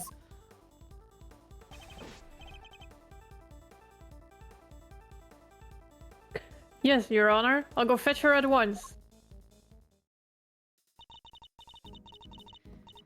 Unfortunately, Dr. Hertz is a very busy woman. I doubt she'll be able to come immediately. In the meantime, there is another important angle I would like to explore. Frankly, something has been bothering me about the person at the heart of this case. The so-called ringleader. Who exactly are they? Yeah, good point. We never looked into that, huh? Despite having been mentioned repeatedly in this hearing, we still don't know even the most basic facts that might help us uncover their identity. Well, Mr. Edgeworth, Do you have any thoughts on the matter? We've seen nothing that might serve as clear evidence of the auctioneer's identity as of yet. But there is someone involved with the case that I can name. I suspect that at the very least they might be able to point us in the right direction. And that's... Chairman Winner, I demand that you testify as to what you know. What?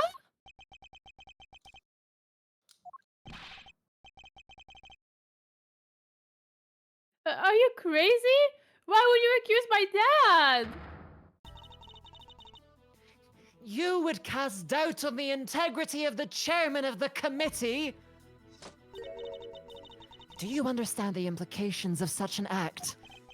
I don't care who or what he is, we're talking about the truth here. And about a man who seems dead set on framing Kay at all costs. The mask, corsage, ticket stub, and everything else. The items Kay was carrying when she was found. They were deliberately placed in her possession somehow. By Chairman Winner himself. A shocking accusation, and one I find hard to believe. But for the sake of completeness, I must ask, why would he do such a thing? To cast suspicion on Kay, of course. Why else? I even managed to get him to say something to that effect. Chairman Winner, your rebuttal, please. I think the good chairman might be in shock. So what if I did? Huh? Did you hear me, dear boy? I said, so what if I did? You say you got me to admit as much, but where is your proof? With no witnesses to speak of, your word alone is hardly enough to make an accusation like that stick. Or do you mean to tell us that you have something more to base your outburst on? He still has the arrogance he showed back at the detention center, and yet... Mr. Edgeworth, I am going to have to ask you to explain yourself. If that's all right, Mr. Chairman. Not at all. I'll be very interested to hear this for myself. I'm intrigued to learn where Miles might have gotten the idea that I'm some sort of criminal. Because you'll never find a more fine and upstanding citizen than myself. Chairman, I have seen you burn 5 pieces of evidence in the last 3 days! No, you can't prove that. He has a lot of nerve acting all innocent like that. Very well, let's start at the very beginning. The fact that the auction took place right here in this hallowed trial chamber is a point of suspicion. A location that should, by rights, only be accessible to members of the committee.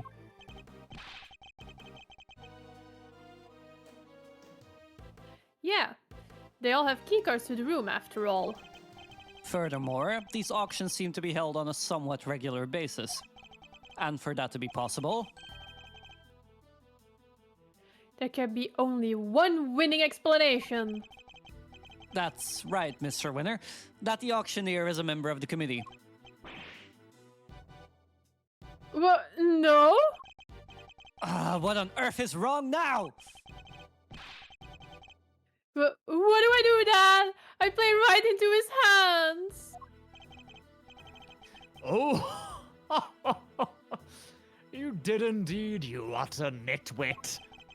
But Miles, my boy, you do realize that you've cast quite the wide net with your explanation. My boy. My boy. I'm trying to make it sound like the fucking why I've just forgotten the characters from that really cursed Legend of Zelda. The game. Zelda CDI game? Yeah. My boy. My boy. That's all I can think when I see that phrase. Alright.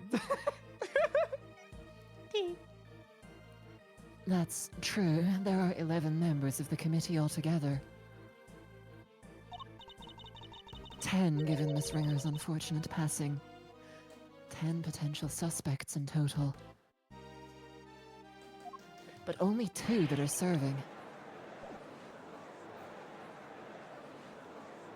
Do we want to try and say this all together? Yeah, well, we'll just take turns on each of the lanes, right? Sure. Also. Well, it certainly isn't me! And it can't be the chairman, can it? Whoever it is, speak up right now! Good job, team. Nice. Calm down, all of you! Please. Look at this lighter. Well, look at this lighter. Quite relaxing, wouldn't you say? I find it terribly therapeutic.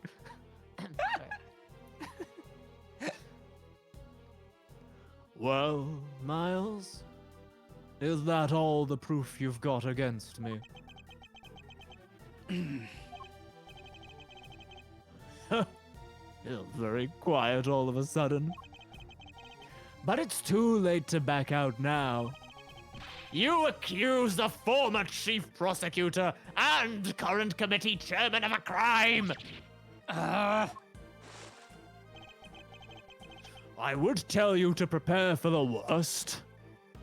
Here I go burning evidence. But there's no preparing for what you're about to face. His eyes, oh my god. Fucking terrifying. You've been forcing us to argue over every little detail for a while now. Where the murder happened, the order of the victim's injuries, some other things I hardly even remember. But you needn't have bothered, my boy, because it's all irrelevant in the end. Think about it. The suspect herself has already said she did it. That's all that matters at the end of the day, and her sentence will be lighter for it. So rejoice! And there you have it. Feel free to pick holes in it as you see fit. How can I when that was barely a testimony to begin with? That man. He's a very powerful person, isn't he? It's It's okay, Mr. Edgeworth. Please, just let it go. I did it. I'm the murderer. I even remember doing it. You saw a flash of something half remembered, Kay? Nothing more. If you must believe in something, believe me when I say you should believe in your own innocence instead.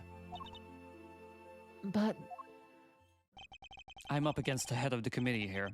This isn't going to be easy. But he seems to think he's already won. Perhaps I can use that against him.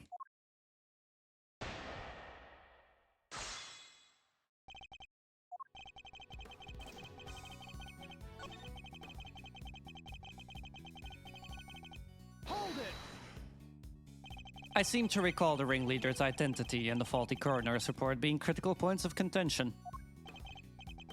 Yes, I was listening, my boy, but critical is a matter of opinion. How can you possibly suggest that such fundamental issues are not important? Perhaps it is your ability to make sound judgments that should be on trial here today. Oh! Bravo, my young hothead. Wonderfully cutting stuff. You do like to try, though, don't you? what does that mean? Are we meant to press him into making a mistake? I'm assuming so, yeah. We're basically playing more logic chess. Just because she confessed to something doesn't make it the truth. Kay is suffering from amnesia, so any statement she makes should be taken with at least a grain of salt. Objection. Oh, wow. Oh, that's what he's meant to sound like? Oh, damn. I've been giving him completely the wrong type of voice. Ah, well. Even so, it doesn't exactly solve anything for us, does it, dear boy? And it would be nonsensical to dismiss her confession outright. I tell you what, why don't we ask her one last time? Though I'm sure she'll say just as she did it. What? Though I'm Yeah, sure. Whoops, I can't see myself. Fine, let's do it. Let's ask her again. We'll see if she really believes herself to be the culprit. Huh? You mean me? Is this really what you want, Mr. Edgeworth? If it goes badly, it could significantly weaken your position. I know, but there's no other way. I only request that I be the one to question her. You really know how to tug at an old man's heartstrings, don't you? But fine, ask away. On one condition. If this turns out to be a waste of time, that's it.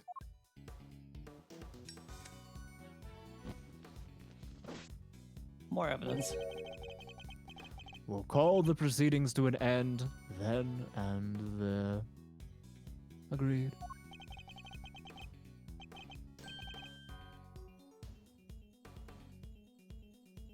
Call the proceedings to an end? You mean the hearing?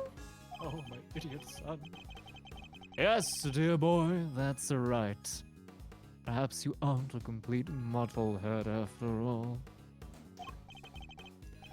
Now, just so we're clear, if we ask again and all that happens is that the girl confirms her guilt, she is officially declared guilty on the spot. Yes. That sounds like a great plan, if I do say so myself. That's it. You just declare her guilty just like that. That's the gist of it. It's a big risk, but he's going to find a way to condemn her either way if we don't do something. Okay? Yes? I know it's a lot to ask, but I need you to think. Do you remember anything else about what happened on the day of the murder? Anything that might help us prove your innocence? Why? Why are you still fighting it, Mr. Edgeworth? It's no use. I can't be of help to you. I'm sorry. I'm too scared to try and remember anymore. What if I remember something even worse? And if I did, I'd just be making more trouble for you. Please, just accept it. The Kay you thought you knew is a dangerous criminal. A criminal who let you down and betrayed your trust. Don't worry, Kay. You have nothing to be afraid of. I may not have known you for very long, but I know you well enough. And right now, I'd say I know you better than you know yourself. Whoa! You would never commit a murder. You could never, because this is who you really are. That is a lot of help, huh? The penalty gauge is going crazy. It's the Okay, better Yatagarasu get it pen, right, I'm man. pretty fucking sure, but... Oh, big gamble. Let's find out. Oh, thank God. You're the great thief Yatagarasu. A noble outlaw who would never stoop so low as to kill.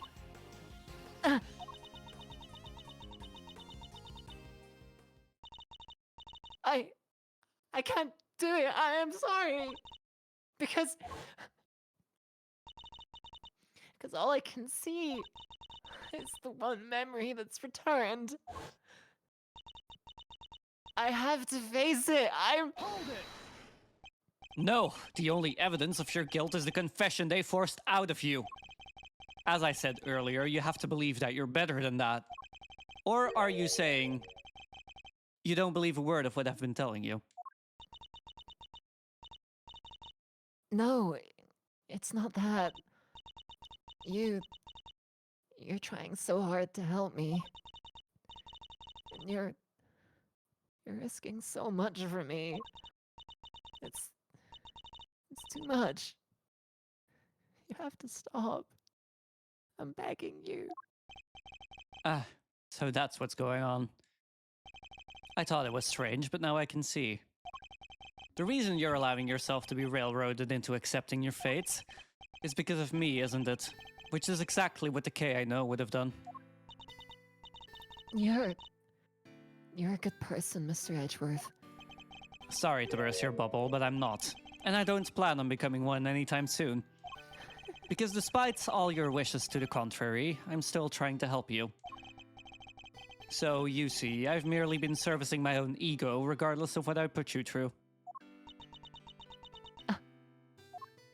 Now, let's try this again. I'll take a sip. Oh, sure. See the good in yourself, Kay, and make sure to stay hydrated. Remember the noble thief you truly are. That memory of you committing the murder, you need to question it with all you have. That's all I ask. So please do it for me. I...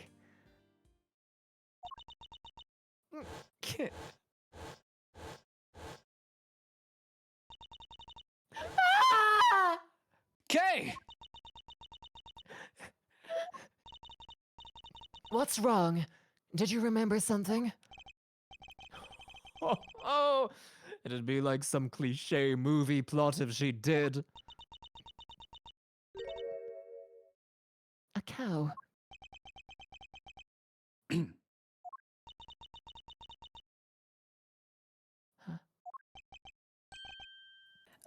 A cow? Mr. Edgeworth, if you could perhaps ask her for a few more details. Well, Kay, what can you tell us about this cow? I remember! I remember now! The person in the red raincoat, she had it in her hand! A stuffed cow! I can see it so clearly now! Are you Are you sure, Miss Faraday? Are you absolutely certain? Yes, I'm sure. Then this court acknowledges the defendant's latest statements as new testimony. Have you lost your mind, Verity? We can't accept testimony like this. With all due respect, Mr. Chairman, information pertaining to the victim and her possessions is... new and highly relevant evidence? Need I remind you of the adult state of her memory? No. No, this simply won't do. adult. But if we claim her memory is unreliable now, then our own argument is weakened, sir. You said yourself only a few minutes ago that thanks to the suspect's confession, we need not worry ourselves over the finer details. Did you not? Were we to call the validity of her memories into question, then we must also call into question the confession on which our entire argument is based. Is that really the most advisable course of action? Yes. Yes, you're right. Proceed as you see fit, then. Thank you, Mr. Chairman. We're still in the game, but only by the skin of our teeth. And only thanks to Judge Gavel's intervention. It's almost as if she was on our side for a second. Oh shit, is she actually... Well, Mr. Edgeworth, the stuffed animal. I believe the cow in question is this thing here, Your Honor. We found it in the storeroom and believe it is yet another auction lot.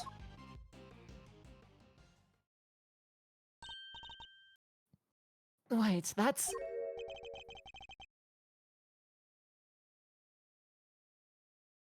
Hmm? Do you know something, Gavel? No, it's just not what I imagined. I suppose it is a rather odd thing for the victim to have been carrying. I should look it over carefully. Plumshy. Blushy. Blumshy. Oh hey, there's a thingy.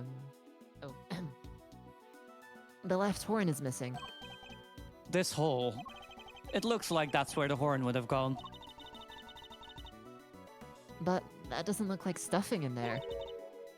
So, what is it? Let's take a look at the rest of this toy and see what else we can find.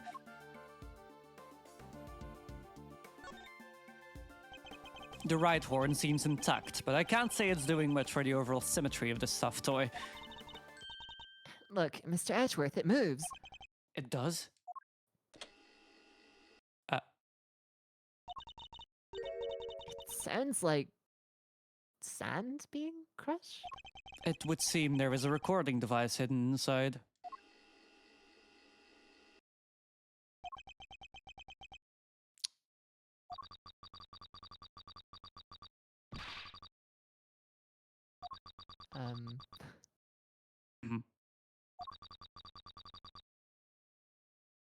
Uh-oh.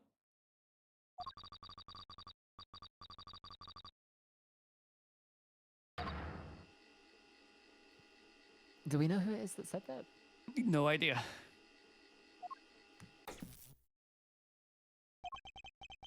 Could this be the moment of the murder? And someone made a recording of it.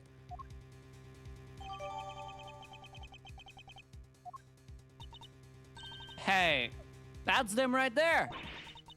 Them's the voices I heard. Sure as eggs is eggs. Unfortunately, we have no way of verifying when these voices were recorded. It's possible that they have nothing to do with the murder. If only there was some accompanying video footage. You got bugs in your ear or something, lady? I done told you, them's the voices I heard. And we already know the victim was holding that thing, right? So it's gotta be from when she got. Yes, it's a possibility. But a weak one without more than your word to back it up. We need something more. Something credible. We need... Yet again, she seems to be stepping in help. Judge Gavel, I think we all know the voices are from the moment of the murder. Consider for a moment the words we heard one of the speakers say. I knew it was you the moment I laid eyes on you. You can't hide that burn from me. I believe we have something that could explain what these words are referring to and how it's all related. Which piece of evidence proves that the voices are from when the murder occurred? The burn, yeah. Is it the burn?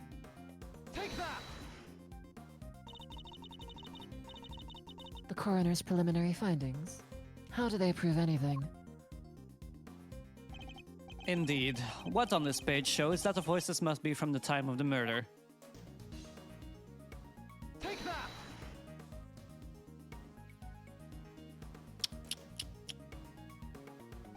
Think again on the words we heard. This part in particular sticks out in my mind. You can't hide that burn from me. The victim had a prominent burn mark on the back of her right hand. And? What of it? According to case testimony, the victim was carrying the stuffed cow toy. And a burn mark, an identifying mark unique to the victim, was mentioned on the recording it captured. It's just a coincidence. Stuff like that happens all the time, right? I'm not so sure that it does. Especially not in this case. The court accepts that the recording may be from the time of the murder. In which case, one of the two voices must belong to the real culprit. And based on the content of the conversation, it seems likely that it's the one we hear the most. But that still doesn't tell us anything about the killer's true identity, or even if they're male or female. Due to the voice changers, correct. Unfortunate, but unavoidable. One thing, however, has become clear. We are now able to say that the voices Miss Hart heard were those of Miss Ringer and her killer. Just like I done told you there was. We can say something else now too. Then let's hear it.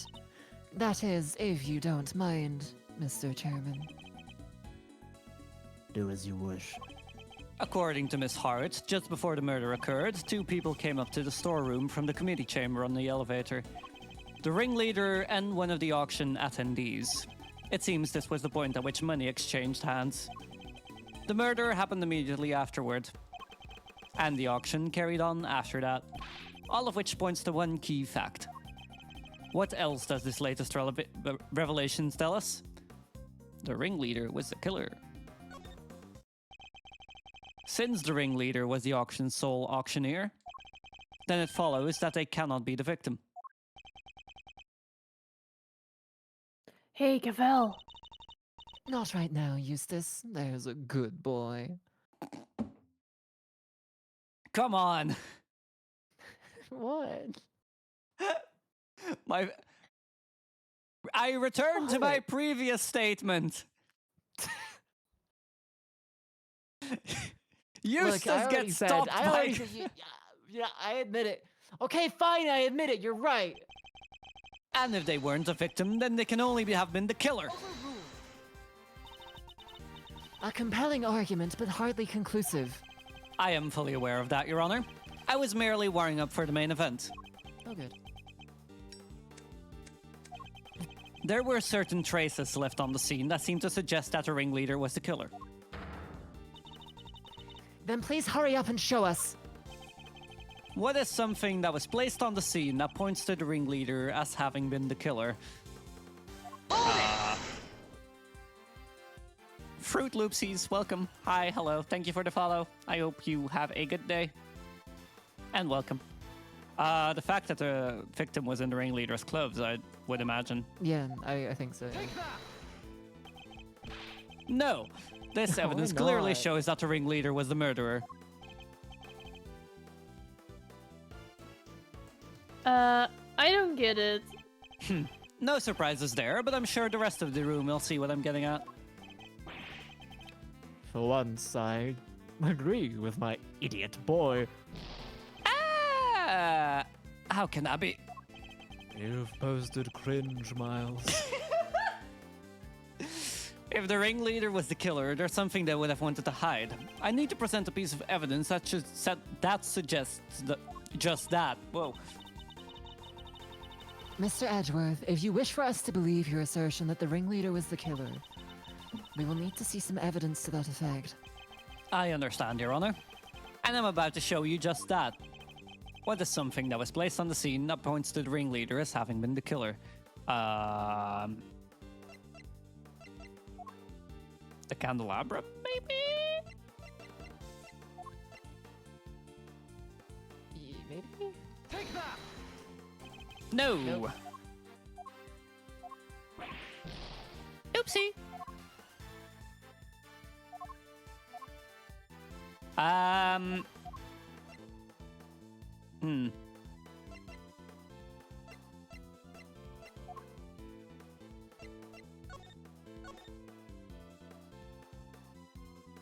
Oh, the promises? The promise notebook? We don't have that as separate or the evidence. key card, maybe. Maybe. Take that! Also no. Okay. It's not looking good.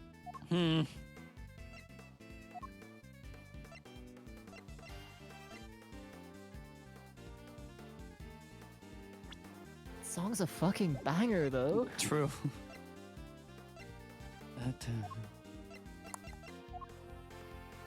The letter? Why would it point to the ringleader, though? I have no clue. Because this is all stuff that was on K. Yeah.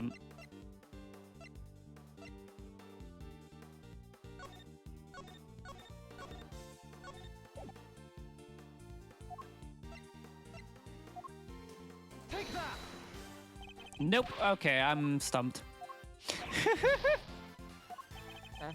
I have no fucking idea what it what it No, was. neither do I. Has the suit with the buttons on the other side have been used already or not yet? Yeah, I have. Then I also don't know. Woo!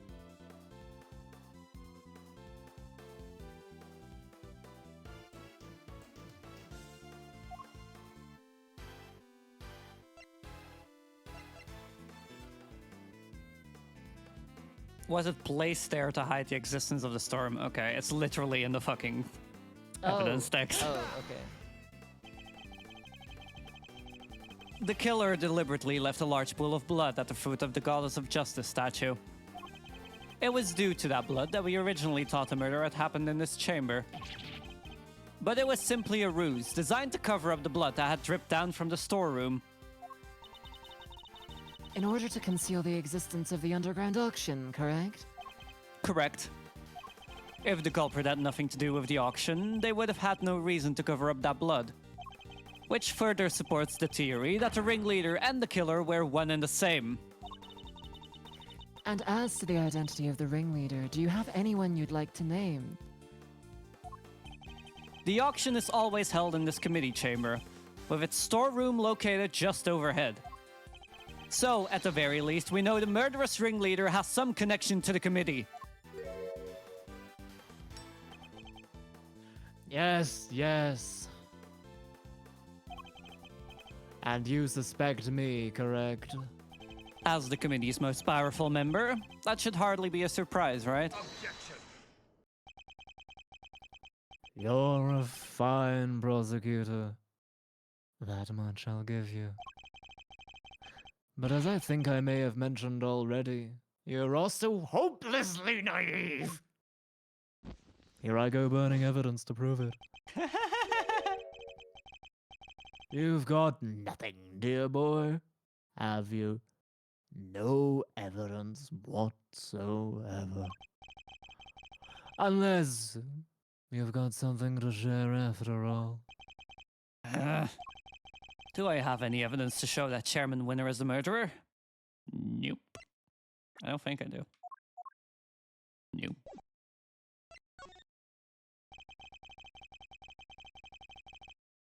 Ash really channeled her inner Palpatine into that nothing. It's important when you're voicing a villain. Do it. It was Chairman. It was Chairman Winner himself who brought up the fact that I suspected him. And he seemed confident right from the get-go that he's untouchable. Which means he knows. He knows I have nothing. Well, Miles, my boy, time to pay the piper. My boy. My boy. I've always wanted to say that. Verity is all yours.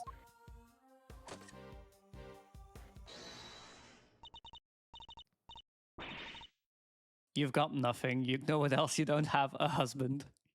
You know what you don't have, sir? A wife. Should we read that out?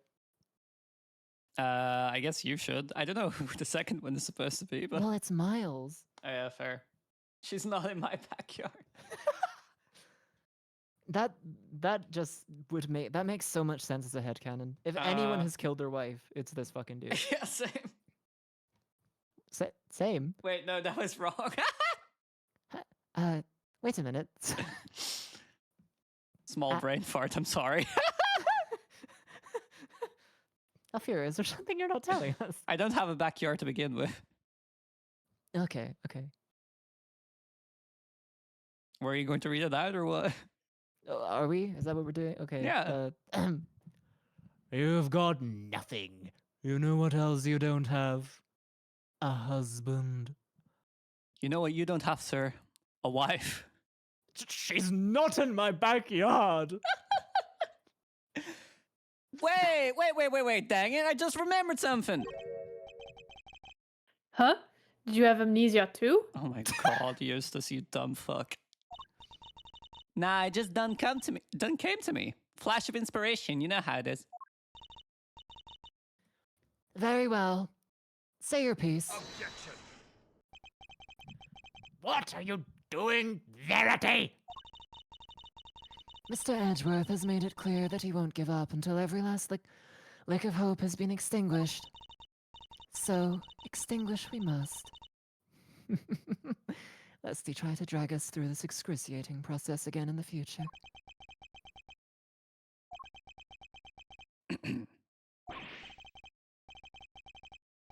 Yeah, what she said. I don't quite get it, but It sounded pretty cool. Don't worry, Dad. I'll help Gavel bring this to a winning finish. We'll show them how wrong they are.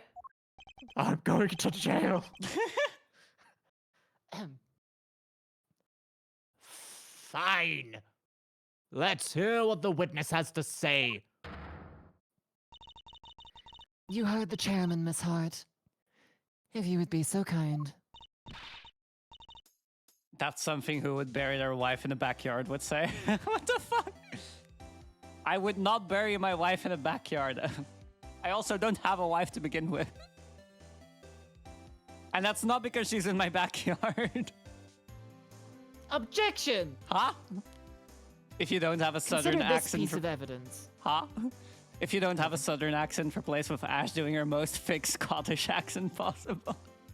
What, Frank Celsius? Or for Lotta, I guess. I don't know.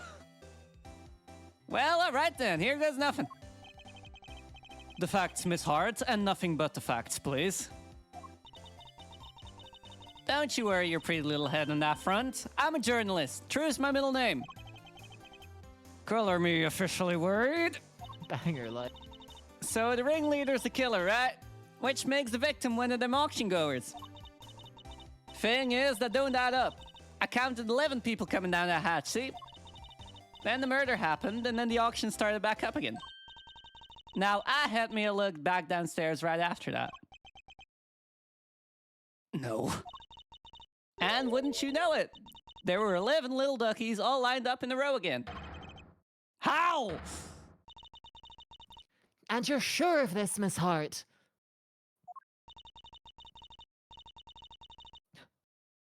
Sure can be, your gavel ship. Sound with my own two peepers. So, 11 before the murder, and 11 again right after means... Wait, that's a thingy! A contradiction, Eustace. Do try to keep up. Miss Hart, did nothing really change at all? I done told you already. They carried right on again like nothing even happened. Oh, except for... It wasn't nothing much, but... What is it? That little old mallet do that. Can't have yourself an auction without one. Kinda like the one Missy over there has got, but different. Oh, thank God. The auctioneer's hammer. That's the bunny. I done heard that thing banging and clanging right the way through, then nothing. Just like that. So the noise of the hammer stopped midway through. Could it have something to do with the murder? Like doing the most regional accent possible. I mean, Lotta does need to have a regional accent, that's true. Like Marita from Brave. If you could change your fate, would you? That's not even... I don't even have that accent. No, you don't. I'm from the wrong part of Scotland, I am. Shite being Scottish. It's shite being Scottish! We're the lowest of the low! I'm not gonna do the rest of that line. Alright. If what Miss Hart is telling us is true, we have something of a problem. Namely, that if the victim is neither the auctioneer nor one of the attendees, your entire theory cannot stand, Mr. Edgeworth. Ash just needs to become drunk, she'll get there. No, I've known Ash when she, like, on times that she was drunk. She doesn't get even more of a Scottish accent. Fucking Lane! Can I read that out? Yes! If you could kiss a girl, would you?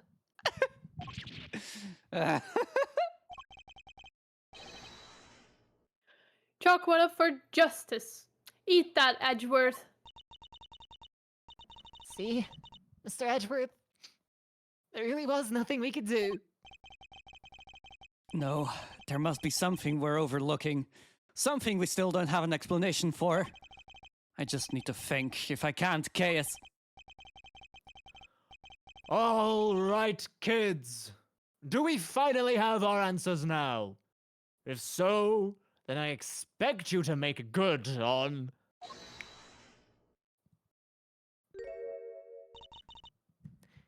One moment, sir. I worry that it might still be a little early to pass judgment. After all, we have one more matter yet to resolve. And until we do, we cannot claim complete and total victory over Mr. Edgeworth. Is that not so, Mr. Edgeworth? Frankly, I expected you to have raised your voice by now. A loud, hold it, perhaps. Oh, yes, of course. And once again, she has rescued us from the jaws of defeat. Very well. Let's get this over with then, shall we? What is this one matter that still remains? Why, the contradiction in the coroner's report, sir. That's... Hi. I'm back with the witness, Your Honor.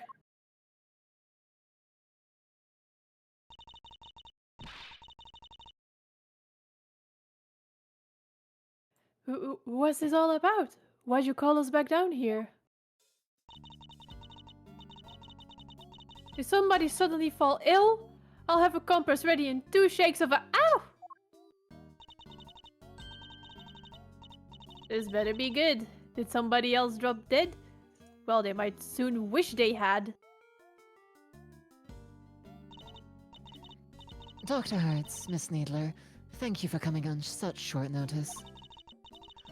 Let me assure you, this won't take long. Quit trying to butter me up and cut to the chase, will ya? Ha ha ha. Of course. We summoned you here to confirm something. What is Judge Cavell up to? Also, Ash, you have a new line to read. Hey, yo, new line read? Alright, let me read this one. If you could trans your gender and sleep with a whole bevy of easy womenfolk, would you? The That's answer not is... even my real accent. That one is actually a fake one. What is your real accent? My real you'll never know. Aw. I sound like this, don't I? No, you don't. No, I don't. I mean, if I just like, oh fuck, Huh? we're not getting into. We're not. This is not the. Read your fucking line.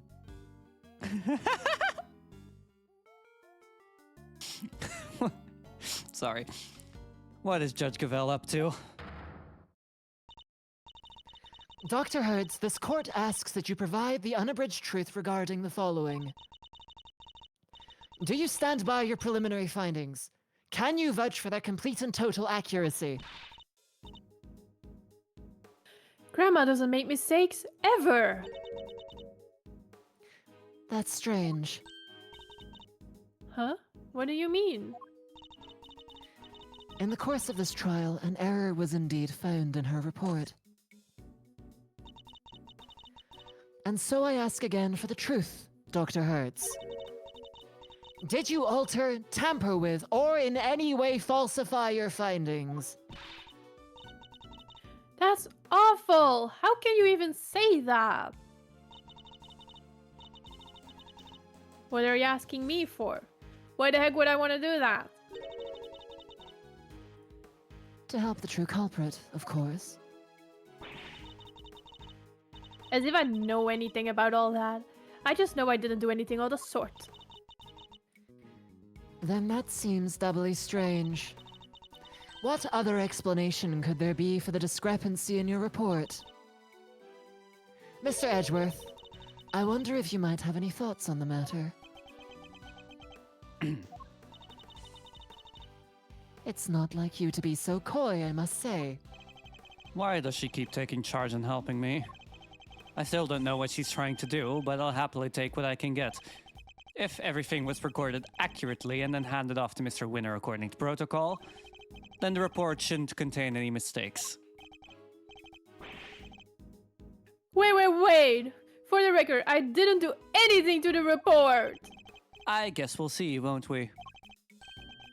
Dr. Hertz, perhaps we could begin with your side of the story. Why do we even need to? This is pointless. I'll be the judge of what's pointless. Thank you very much. Yeah, that's my job. We have patients waiting back at the hospital. But Grandma, we really don't have time for this. Won't you please help us? I can't stress how important this is. Grandma says she'll testify. But could you please make it quick? If we're not back soon, people will suffer. And yet you had no qualms about taking your time and buying cotton candy the last time we saw you. We'll let you go as soon as we can, I promise. Assuming you tell us the truth, that is.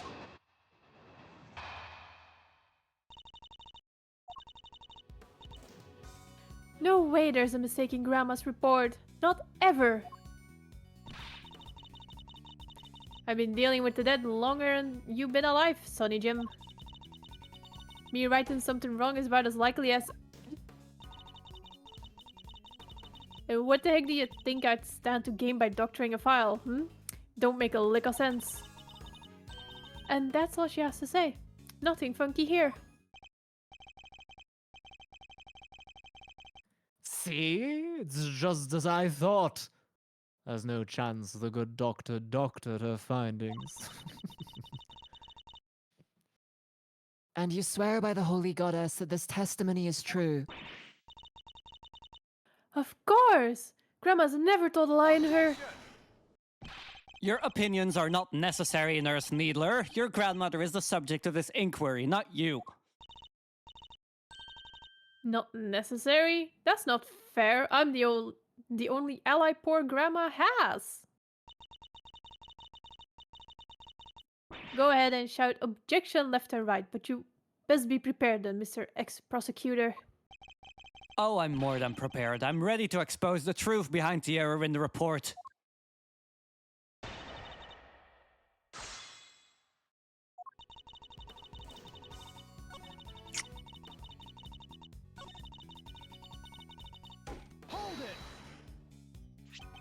The victim appears to have put this raincoat on after sustaining the head injury. And yet there was not a single drop of her blood in the chest area of the raincoat. Therefore, she must have been hit in the head before she was stabbed in the chest, making it pre-mortem. Oh, that's... Ow! I don't need you to teach me how to suck eggs, young man. My danged report already says what you just said, don't it? Your report states that the head injury appears to have been sustained post-mortem, which is the exact opposite of what I just said. Oh, sure. I diligently dictated that report to Florence here, and she wrote it all down just like I said it. If something happened to it after that, weren't nothing to do with me. You dictated it. If you could please tell me more.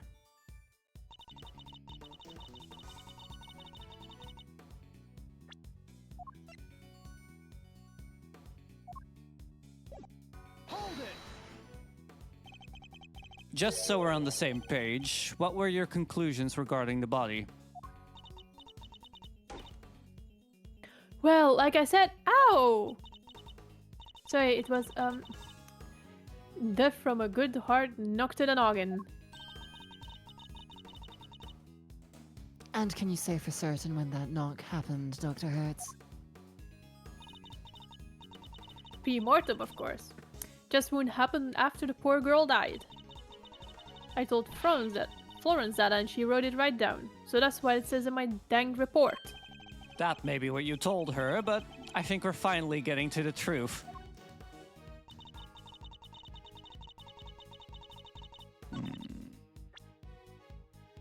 Just present the report, right? Yeah?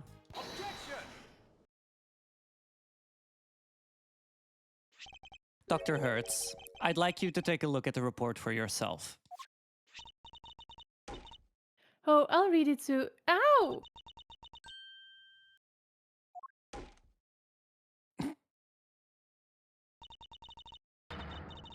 This ain't what I said.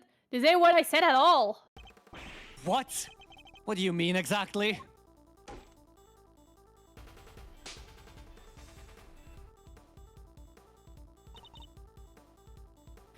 I don't know. But I can't say that.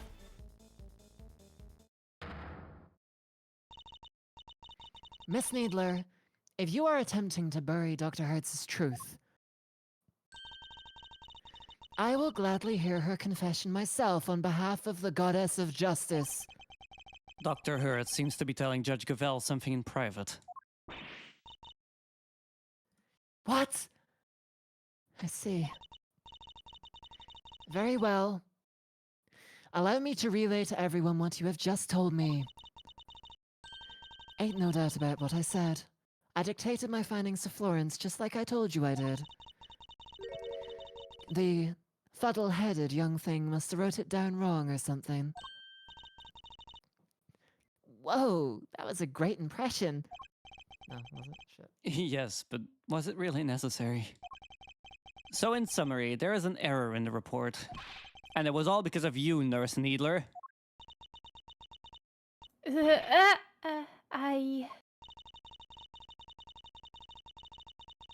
true facts have now been shown to be that the head injury occurred prior to the chest wound. The question now, Miss Needler, is why did you introduce such an error? Just a minute, Verity. You make it sound as if the poor girl did it deliberately. Whereas it seems to me she just made a little mistake. Pre-mortem, post-mortem, they're practically the same word, don't you think? Except they mean two completely opposite things. This was deliberate, no doubt about it. But why would she want to change it? Exactly. Thanks, K.A. You won't get away that easy. Explain yourself, young lady. But Grandma, I... You submitted a falsified report and an act that led to Kay being accused of murder. You owe us an explanation. But I can't. I can't tell you. Not don't want to, but can't. This is really rather unpleasant, don't you think? Ganging up on this poor, considerate girl who's only looking after her grandmother. She has nothing to do with anything. She simply made one tiny mistake. So why not leave it there? You'd like that, wouldn't you? Because the only person her testimony would hurt is you. What on earth do you mean, my boy? Seeing as you're now a de facto ex-prosecutor, you're going to need to explain yourself better than that. I'd be happy to. I'll even spell it out for you. Nurse Needler's role in this crime was very important because Nurse Needler doctored the report in order to cover for her accomplice. Ow! So she's a co-conspirator. This innocent young thing. Do share your grounds for making such a wild accusation, dear boy. The murder couldn't have been committed by one person working on their own. Without at least two people, it wouldn't have been possible to... Maintain attendee numbers, right? If the auctioneer was the murderer and the victim was one of the attendees, the fact that a witness testified to there being 11 attendees even after the murder doesn't make sense. Hey, watch it! Y'all gotta call my good word into question now too? That's not what I meant. In fact, it's quite the opposite. I'm taking you at your word, which means there must be a co-conspirator. I know it's hard, my boy, but sometimes you just have to accept when you're wrong. I wasn't wrong. I just hadn't considered the possibility of the killer having an accomplice. But as soon as we do, things start to fall in place. If the killer's accomplice returned to the auction room in place of the victim, there would indeed have been 11 attendees both before and after the murder.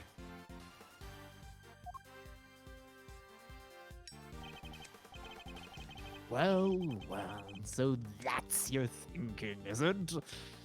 It's certainly an intriguing theory. My dumb dialogue didn't pop up on stream. What dialogue, Lynn? Did Twitch just not send a message or something? Send it again, please. But surely the imposter would have been spotted right away. I don't imagine that Nurse Neither looks strikingly different from the victim in build and stature. No, it wasn't auto-modded because I would have gotten a message for that. Can confirm. No, it wasn't auto-modded. I'm no idea what happened in that case. With the help of a mask, she could very easily have replaced Miss Ringer without anybody noticing. Well, Nurse Needler, is that what happened? Did you take the victim's place at the auction? I wouldn't do something like... Now tell us.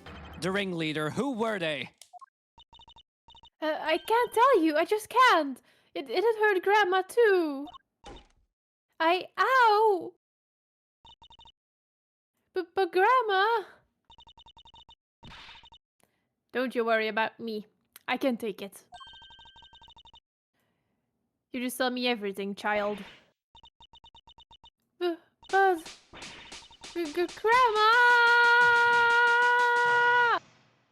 Huh? Her hair exploded. Uh-huh.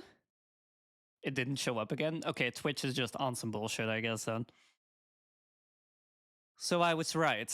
She was an accomplice. Miss Needler. Why? Well, Miss Needler, can you explain yourself? Yes. Huh? Oh, thank you, Grandma. But I'm alright now. I confess it. I changed places with Miss Ringer. So you admit that you were working with the ringleader? Yeah, I was helping them. I don't know how, but... they found out Miss Ringer was going to attack them. The culprit was going to be attacked by the victim. They seemed pretty sure it was going to happen that night, so they made a counter plan. They wanted to strike first, and they wanted me to help them.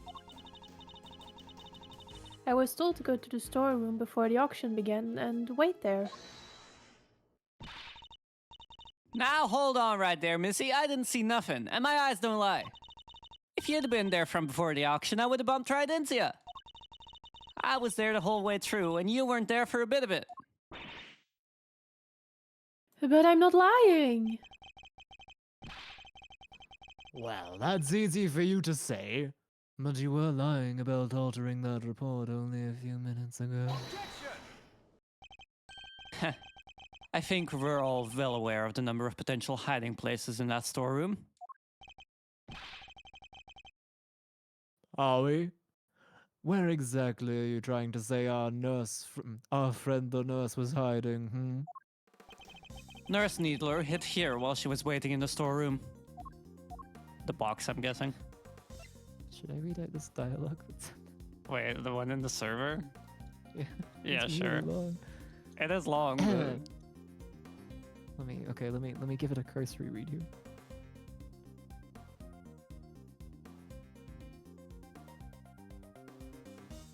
And to know rather queer that when the bonny lass got off on that funny little lift, that other person showed up in her place. The poor hen, but I had the roughest time attempting to get a picture when it happened. Honest, taps off last night and I had a hard time even... I didn't even know. I didn't care what was happening at first, but it happened so quickly. Unfortunate, the lash should have dove in front of my camera for dramatic effect, if nothing else. Sales and papers around the tube, I'll tell you that. The tube. Not going to be used as mingling wrap for chips or anything.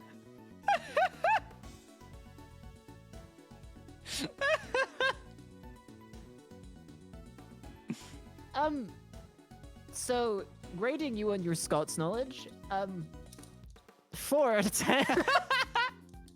Not the worst I've ever seen, but Definitely not very accurate. if my sibling was here, you might die. She hid inside this clothes box. Oh, she did she? Huh? Well, it was there the whole time, even before I moseyed on in. But like I done told y'all, it had all them chains around it. Wanted to hide in there myself, really, but it was locked up tight, so I had to go elsewhere. I imagine that's because Nurse Needler was already lying in there by the time you arrived. That's right. We didn't want anybody to open it, or it would have really blown our cover. So the ringleader told me to climb in and wait until it was time for my part of the plan.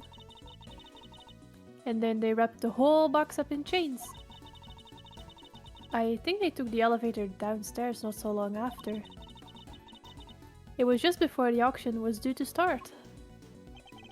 So, as the auction was beginning, you and Miss Hart would have been the only people in the storeroom. Yeah, I think so. The auction proceeded as it always did, until a certain customer came upstairs to complete her purchase.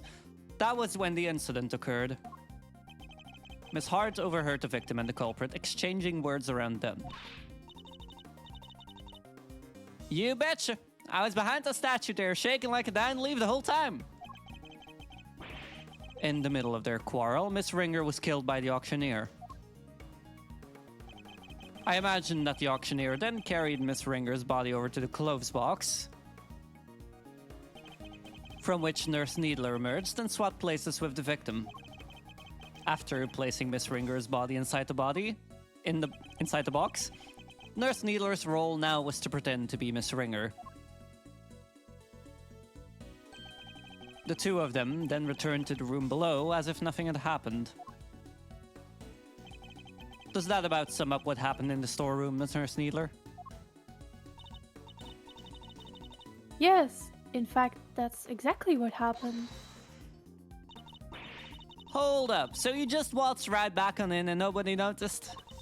This is two completely different people we're talking about. You're telling me not a one of the other folks down there at the auction cottoned on? Why would they? The other auction goers had no reason to notice the difference when Nurse Needler entered because...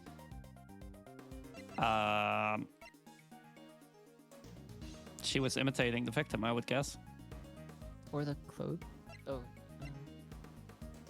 Maybe? Wait, I no. don't know if she did, though. No. I think she might have been imitating the victim. Go for it.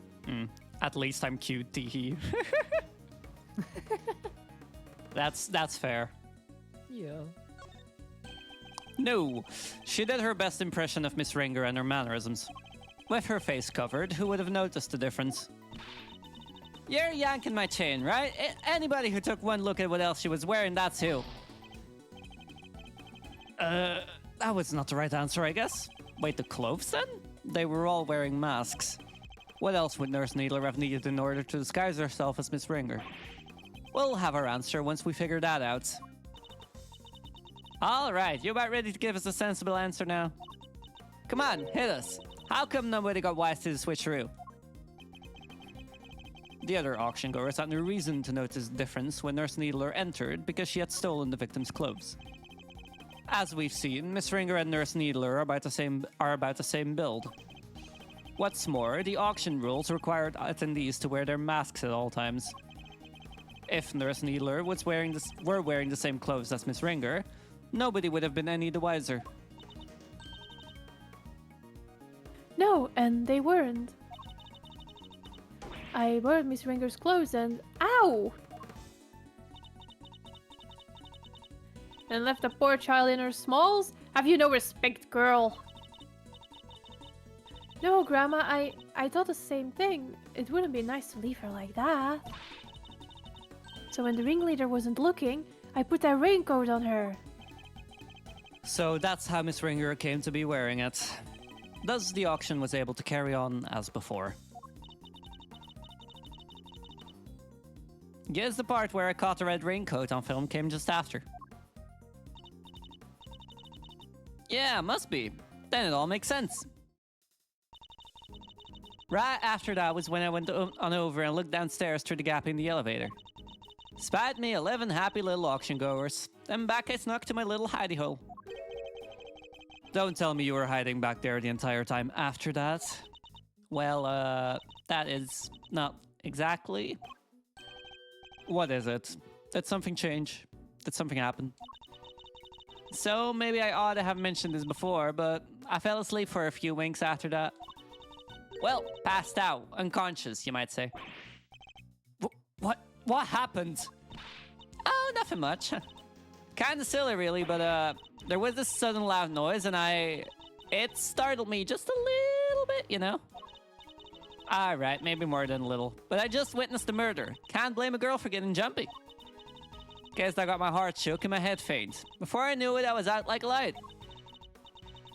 By the time I came to, it was the next damn day, and there you all were clanking down the ladder. I see. So you were startled by a loud noise and fell unconscious. I suppose that means you don't know what happened after that. Not per se, but... Well, after the auction was over, all the masks were back on the rack. So I reckon the guests done finished up and filed out one by one like they was supposed to. Nurse Needler, once the auction had restarted, what exactly were you doing? Where's Kay gonna get her estrogen from now on? Oh shit, good point. DIY estrogen.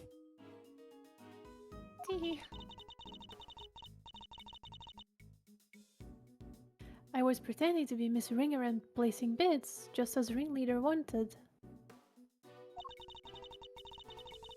I had to win the clothes box as I'd been instructed. It had a dead body inside after all. Imagine if somebody else had won it. We would have been in real trouble then.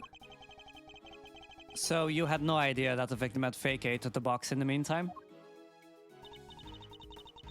No, not until we came back up so I could pay for it. That was when we noticed. The ringleader told me to go look for her right away. Except I found some other girl collapsed at the foot of the ladder instead. Okay.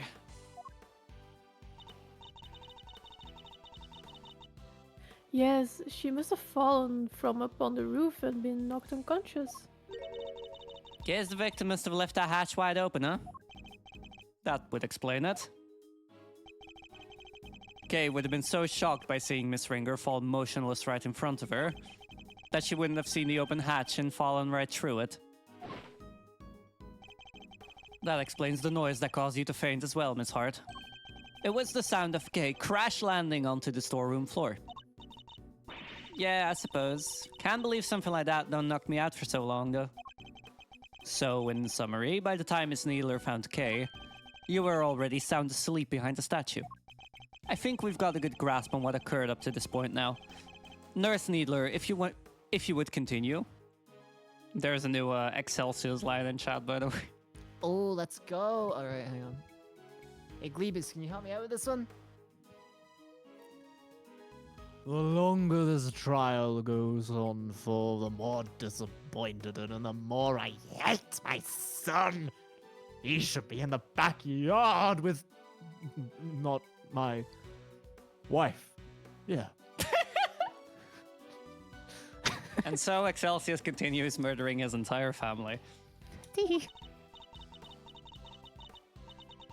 Sure, so I found Kay, and next I found Miss Ringer, and I put them both in a clothes box. We couldn't risk any of the auction goers seeing them. That would have caused a real hullabaloo. Was that your idea? Or the ringleaders? Theirs. but putting the raincoat on Miss Ringer was my own idea. So I tried to get rid of it before they found out what I'd done. I imagine they were none too pleased when it showed up as a surprise piece of evidence in this case. And lastly, the ringleader and I put her in an auctioneer's outfit we'd prepared. Of course, which completed the deception and made everyone think she was the auctioneer. All in all, the auction finished up without anybody noticing anything. And that was that. Now that we know the extent of your crimes, Nurse Needler, if you have anything further to share, I'd advise you to do so immediately. I wish I could tell you more, but I'm sorry, that's all I know. Oh, except for one other thing. It did seem a little strange, I guess. When I was borrowing Miss Ringer's clothes, I took everything I could, but I couldn't take her hair, obviously, so ow! You're dang right you couldn't take her hair. What kind of medical professional are you? That's where you draw the line. So taking her clothes was okay. Our hair was totally different. The style, the length, everything. I kinda panicked. But Ringleader thought of everything, including wigs. 2 of them, in fact. There was a straight one and a wavy one. They were both stashed in the clothes box. 2 wigs. But why? Right? I wondered that too. I thought maybe they were worried she might have changed up her style. Anyway, I took the straight one. That was the one that matched her hair on the day. Leaving a wavy wig in the box. And that's everything you know? There's nothing else you're forgetting? No. Huh? No, really, Grandma, that's everything. And I take it that you really have no idea who the ringleader might be? Sorry, I only know that they were in charge of the auction. I didn't see them without their mask on. And they were pretty careful to keep their identity a secret from everyone.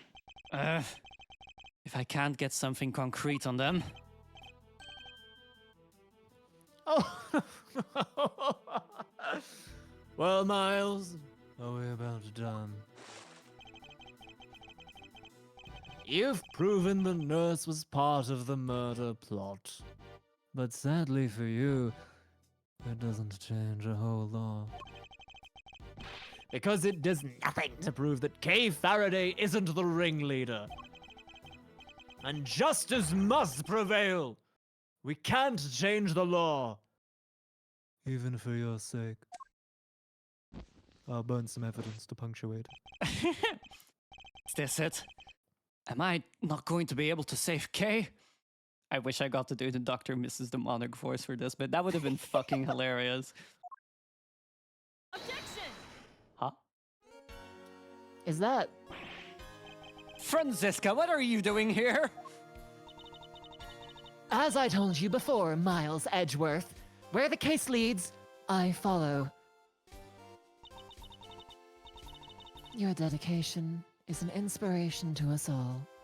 I didn't actually realize, like, Gavel actually goes through her knees when she bows. I would also go through my knees for Franziska, though. I would not bow to anyone.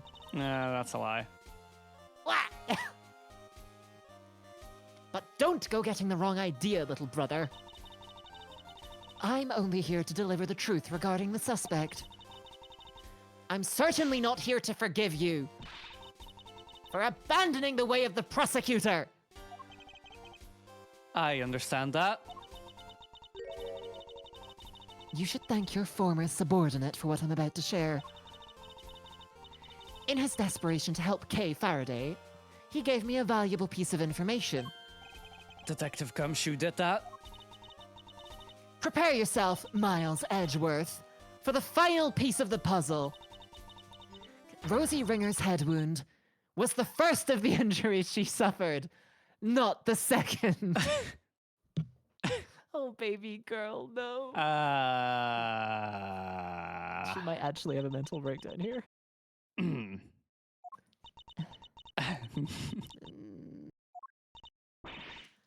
Well, Someone say something! Yeah. There's no easy. Oh. There's no easy way to say this, Franziska, but we already proved that ourselves about an hour ago. You. What? Yes, just a few minutes ago. Well, why didn't you say so sooner? You didn't exactly give us a chance. And I suppose you know about the murder weapon too? No, not yet. Ha! Good. Then listen up. God, she's so pleased with herself about that. Mm-hmm. The victim was struck on the head with a blunt object bearing a circular surface. And the wounds to the chest were actually inflicted post-mortem. A circular surface. And you're certain of that, I assume? Your sources are above board. 2 trusted medical professionals reached the same conclusion independently. You couldn't ask for more. That's certainly good to know. On... Of what? I am the prosecutor in charge of Interpol's investigation into the underground auction. And this murder occurred during that auction. It would be negligent of me not to pursue leads pertaining to related parties. Especially the victim. My. You've really become quite the force to be reckoned with, haven't you, my dear?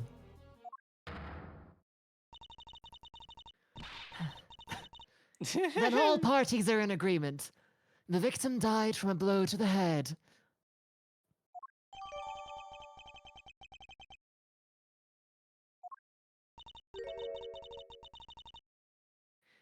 Sadly, the murder weapon itself has yet to be identified. Based on the shape, I might have an idea or two. Do you ever think about how Von Karma the Elder probably just sick with himself that both of his kids are gay as the day is long? I don't think Von Karma really has a lot of issues with that, considering he's fucking dead after he got imprisoned. Based on the shape, I might have an idea or two. But guys, I didn't turn up any other weapon during my investigation! And yet, one need only think about the setting and an auctioneer's tools, and the answer should be obvious. An object with a circular surface used in an auction. We're obviously talking about Judge Gefeld's hammer. Just accuse her, just screw her. At the end of it all, it's still fucking Verity that did it. What would an auctioneer have readily at hand? Damn, so he's rotting in hell with Thatcher? Yeah. An auctioneer's hammer, of course. But we never found one of those! If the auctioneer was indeed the killer, it does seem a likely candidate for the murder weapon. But without the evidence to support your theory, it remains nothing more than that. Oh, Wait, I have... hang on. Huh? It's just occurred to me that she's only on Miles's side.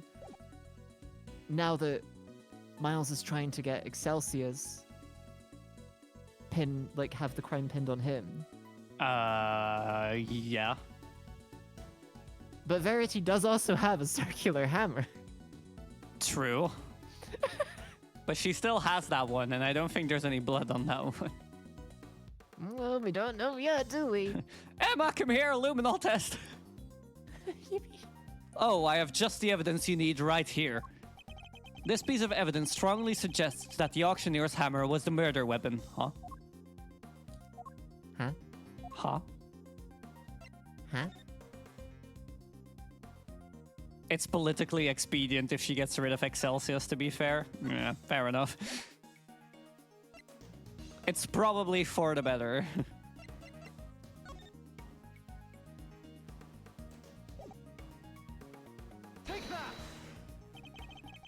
Miss Hart told us something very important about the auction after the murder occurred.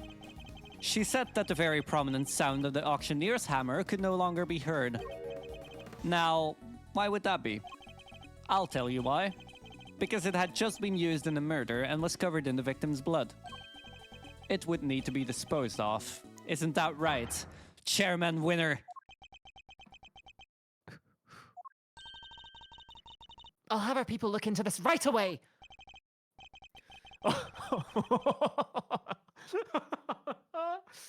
You really are like a dog with a bone, aren't you, dear boy? Yes, I'm also clicker trained. Oh! Well, that is very interesting. Say, are you free after this, Miles Ashworth? Yes, but you won't be.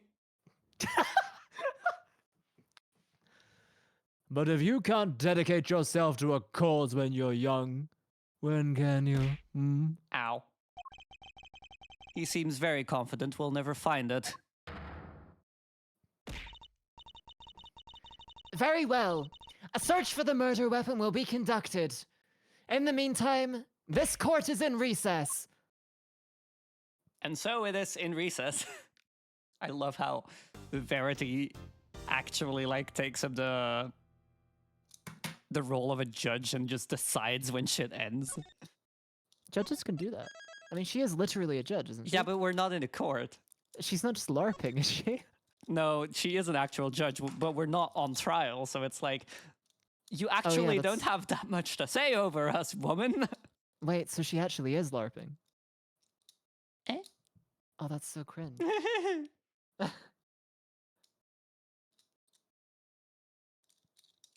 She probably realizes he's the killer with this much evidence, but is keeping up appearances because if she was too easy to get on the bandwagon, it looks suspect. I mean, she's pretty fucking blatant about it, to be completely fair. She's doing the exact same thing that every prosecutor in the mainline games does when it's too obvious that you know who the killer is. I'm clicking my clicker and nothing's happening. Lies, I tell you. Well, I can't fucking hear it, so...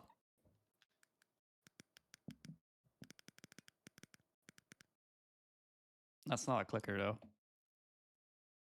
Yeah.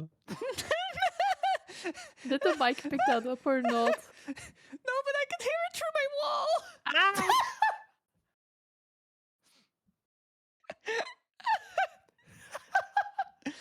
Oh, God, help me. No God to help you now, twitch.tv/Alfiranova. On that note, I'm going to go on an ad break. We'll be back in 5 minutes.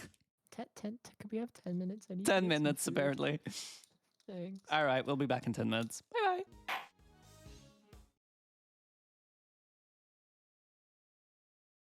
Hi.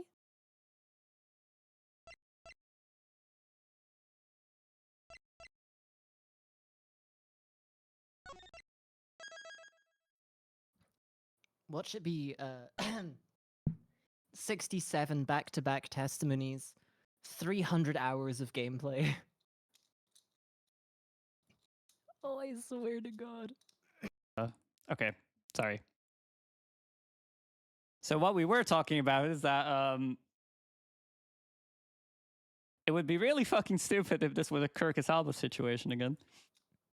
And there's like a billion fucking testimonies. Mm-hmm. Extraterritorial rights. If I hear extraterritoriality brought up as a core plot point one more time, I'm not going to do anything. I can cope with it. It'll be okay. Mm-hmm.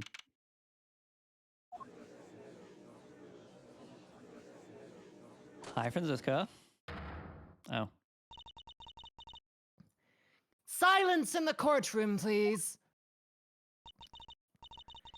Miss Von Karma, if you would be so kind as to update us on the progress of the search. It's not good news, I'm afraid. The entire big building has been searched from top to bottom. And no auctioneer's hammer was found anywhere. That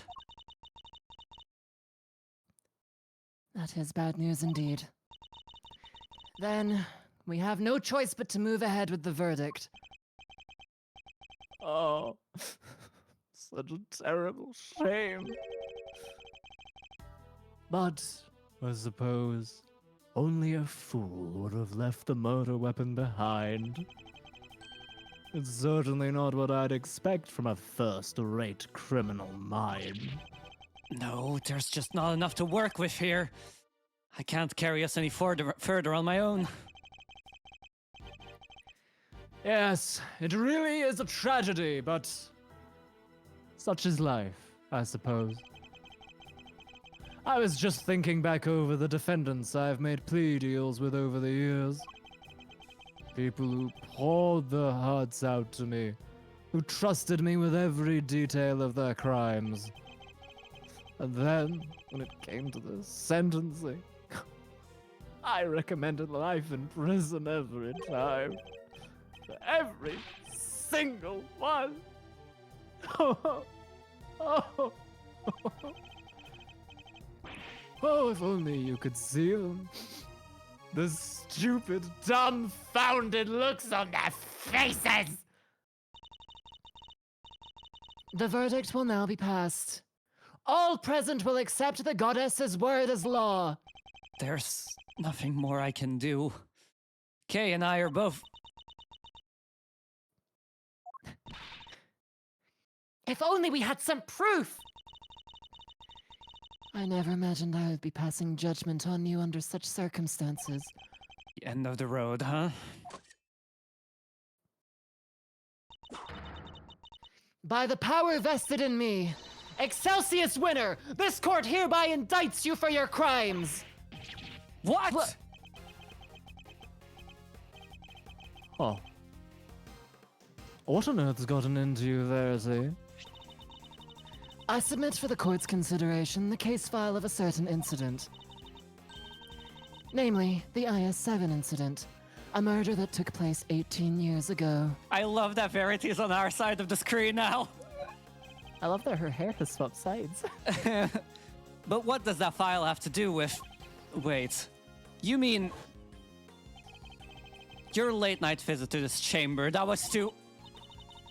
Precisely. I came here to retrieve these documents. Though, sadly, it would seem that I arrived too early. To catch the auction itself. When we spoke of the matter before, I implied that I had come to retrieve files pertaining to your own case. You'll have to forgive me. That was a ruse to buy myself more time.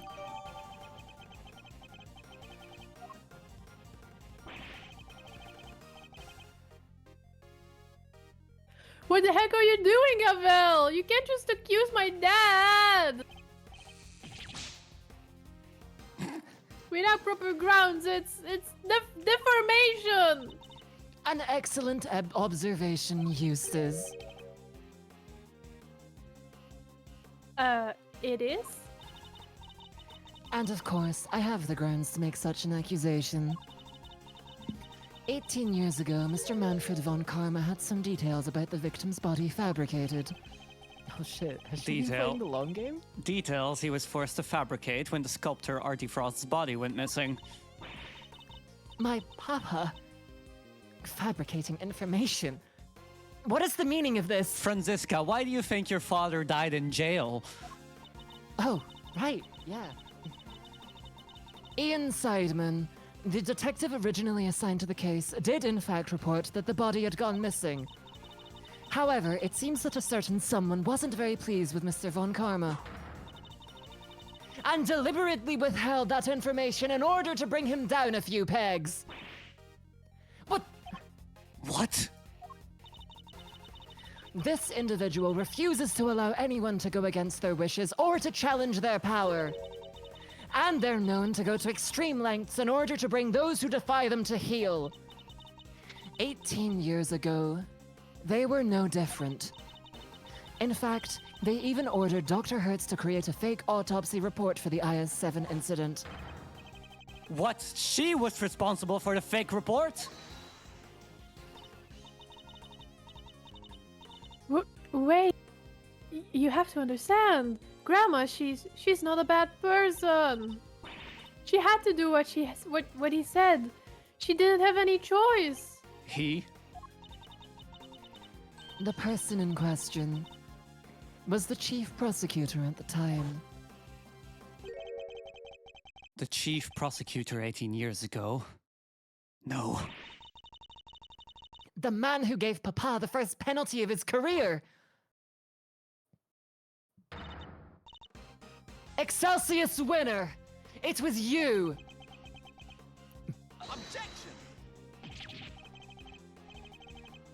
What are you all talking about? My dad would never do something like that.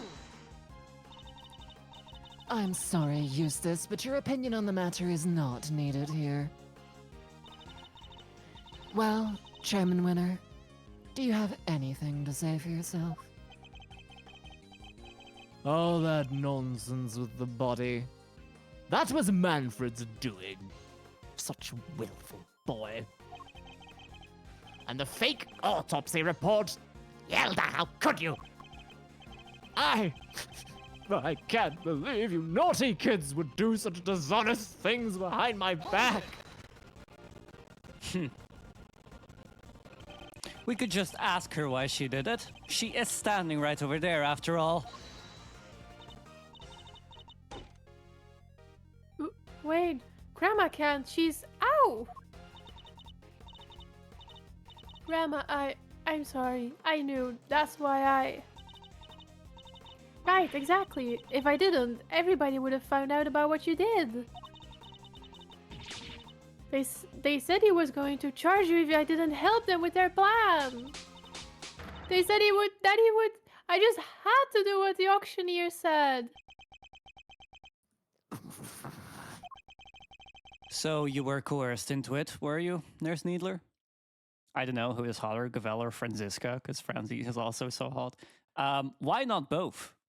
Why choose? Both. Both. Both is good. Both is good. And just to be clear, the auctioneer was chairman winner. Both. I'm sorry, but I honestly don't know. The person forcing me to help them was the auctioneer. And they definitely looked to be about the same build as the chairman, but I never saw their face. Well, there must be something. Any detail, no matter how small, will do. Oh, wait! Their mask didn't cover their whole face. And the part that wasn't covered had a tattoo on it. I remember that much for sure.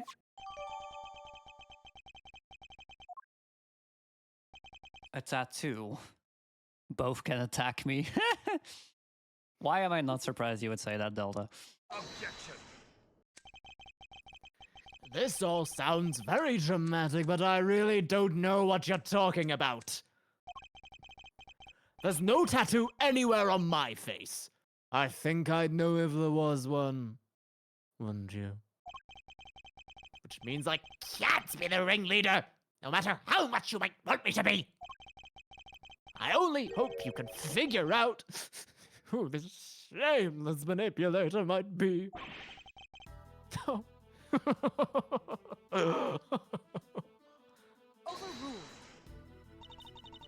Your contempt for this courtroom is an insult to the goddess! Are you sure it's not Hugh who's feeling insulted here?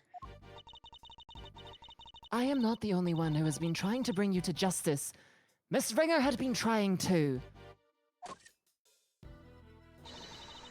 And I refuse to let her sacrifice be in vain! Young Rosie was looking to take me down, you say? But why? I barely knew her. I've always had a certain magnetic charm, but I don't remember ever catching that particular eye. You barely knew the victim. Why, I do believe that is a new statement. The goddess demands that you offer your full testimony on the record! So that's how this is going to go. Mean to hold me until I finally break. If that's the way you want to play it, fine. I'll destroy you all! Every last one of you! Mr. Edgeworth, please allow me to work with you on this one. I doubt we'll get another chance to put him on the stand. So let's make the most of this opportunity. Of course, Your Honor. I wouldn't have it any other way. Now, Chairman Winner, you will tell this court everything you know about Miss Ringer. His fucking eyes. Look, hot women who would hurt me with a weapon is a need in my life. Also, whip hot. God, what a fucking mood. Finally, a Delta, character I can relate to. I completely agree with you, but also, wow, that is down bad. Yeah, it's really damn bad. Yeah. Jeez, you should be ashamed. Yeah. Ash, we know you're. Ash, we know both you and I are equally down bad. That's why I say I agree with her, but still.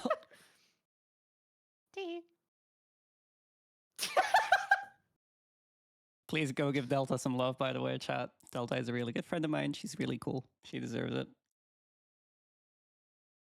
Like you aren't. Like I just said, I am equally down bad. That's why I can recognize someone that is that down bad.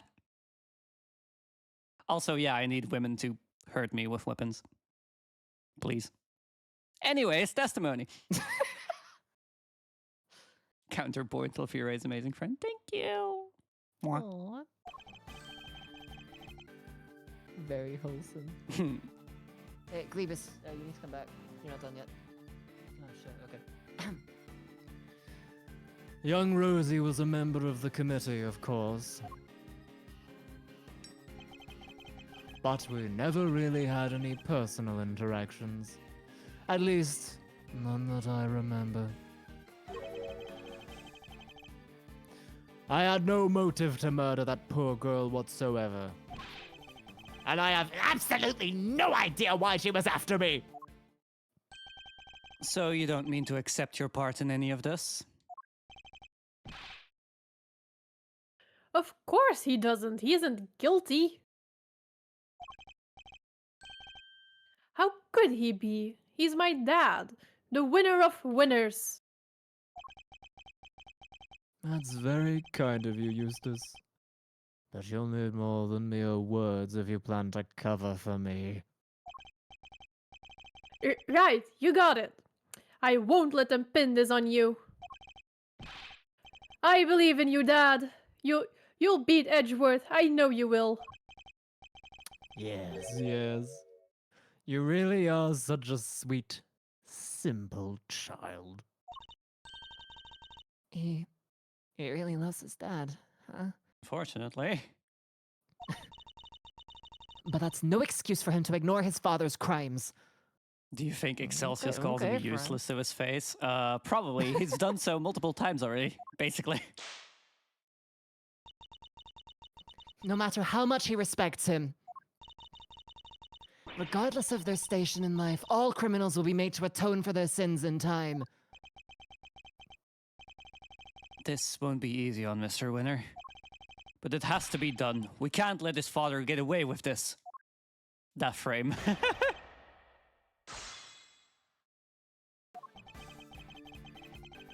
Two of the hottest women in this entire series in one picture. Franziska and Verity. Hold it! So you're saying you barely knew the victim at all? That's exactly what I'm saying, my boy. My boy. Yes. My boy.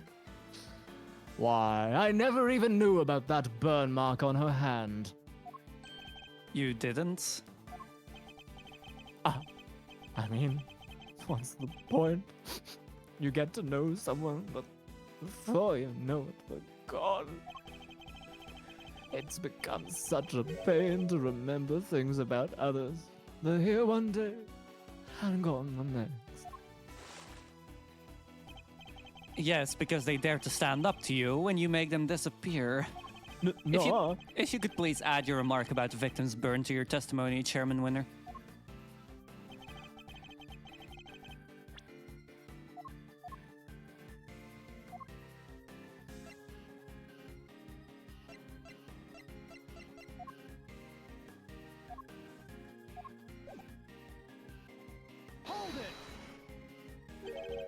You're sure you didn't know about the burn mark? You really don't let up, do you? I'm not in the habit of memorizing who has a scar on their hand and who doesn't. But this wasn't just any old scar. I'd say it's pretty noticeable, in fact. Perhaps under normal circumstances, but now that I think about it, Miss Ringer did always wear gloves. Truth be told, I wasn't aware of the burn mark until after the incident myself. The victim's hands were always covered by a pair of gloves. It makes sense, of course. People can be very self-conscious about such things. I can only sympathize, being something of a sensitive soul myself. I hope you're not too sensitive to append that statement to your testimony.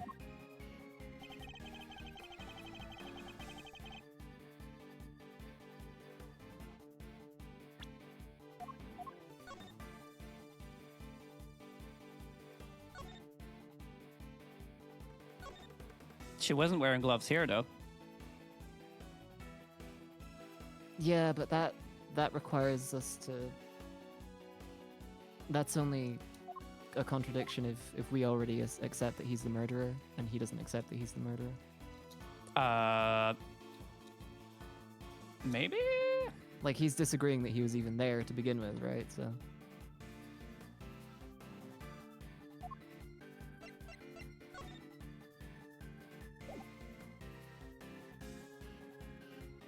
One of the people recorded had a prominent burn. You can't prove that was him on the recording, though, can you? No, but we're talking about the fact that he's saying she always wore gloves. We have a picture where she wasn't wearing gloves and the recording where she also obviously wasn't wearing gloves because that was mentioned on the recording. Yeah.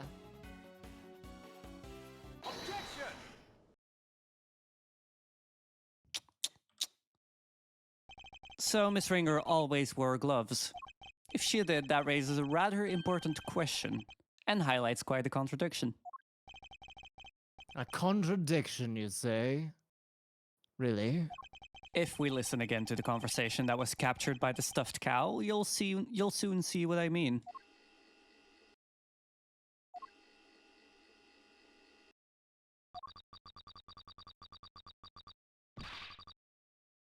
Yeah, see? So they mentioned that in the Yeah, recording. but that's only evidence if we've already established that he was at the scene. Because they're using the voice changers, so that could be anyone. It's more to prove that, no, she didn't always wear gloves. Okay. Yeah.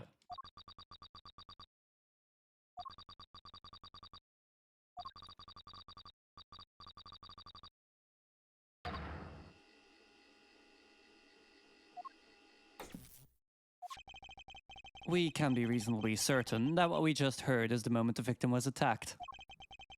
I knew it was you the moment I laid eyes on you. You can't hide that burn mark from me. We assumed that those were the words of the killer. And where's the problem in that? It seems like a perfectly sensible assumption to me. I'm afraid not, Chairman Winner. For you see, if the victim was always wearing gloves as you just testified, then the burn mark on her hand should not have been visible to her killer. You speak as if gloves can't be easily removed. She could have taken them off during the auction. That's,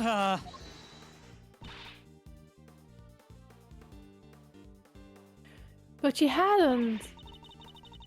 She was still wearing them when I changed places with her. So they must have been on her hands when she was being murdered too. What are you saying, my dear? You do know how much trouble you're in, don't you? I'm not scared of you anymore. I have Grandma on my side now. Now is the time for you to pay the piper winner. Piper. Yeah, dang devil. I see. So you're both looking to Disappear too? That could be arranged. Not this time, Excelsius winner. The only person disappearing will be you. Is he gonna kill him? Hey, you can't talk to my dad like that. Shut the fuck up, you whiny bitch, baby. Who cares if the burn was covered up? Why does that even matter? Oh, it matters. Because it turns our understanding of the burn mark on its head. What do you mean? What can the fact that the victim's burn mark was covered up possibly tell us?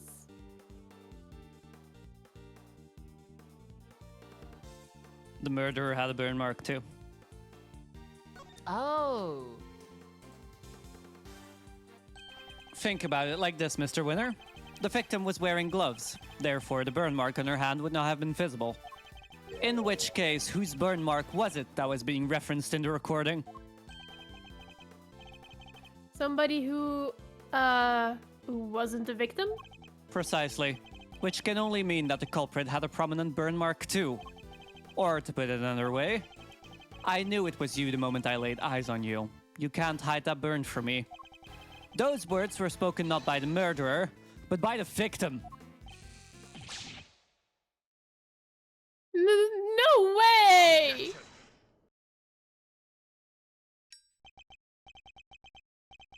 Eustace, my boy, would you mind stepping aside for a sec? Look, Miles, it's nice to see you having fun with your flights of fancy, but let's get serious. So the murderer had a burn mark now? Really? Where? Your little theory will either take flight or die, depending on your answer here, I'm afraid. He's not messing around. I have to figure out where that burn mark was and fast. I wonder where it could have been. All of the auction people were wearing disguises, right? Yes, and each disguise was different. Yet, in spite of that, the burn mark was visible to the victim somehow, which means... Well, shall we? Enlighten us, why don't you? Where was the murderer's burn mark? I assume you have some evidence. Oh, on his face. It wasn't a tattoo. Yeah. Wait, what piece of evidence was that? Uh-oh. Did we not get that piece of evidence? I thought we did, but where? Oh, it might be, in... Oh, I don't know. Oh, it's in the killer's appearance. The suit. Oh, yeah. Here is my evidence. The outfit the ringleader was wearing throughout the auction. Or rather, the outfit you were wearing, Chairman Winner. And what exactly is that supposed to tell us?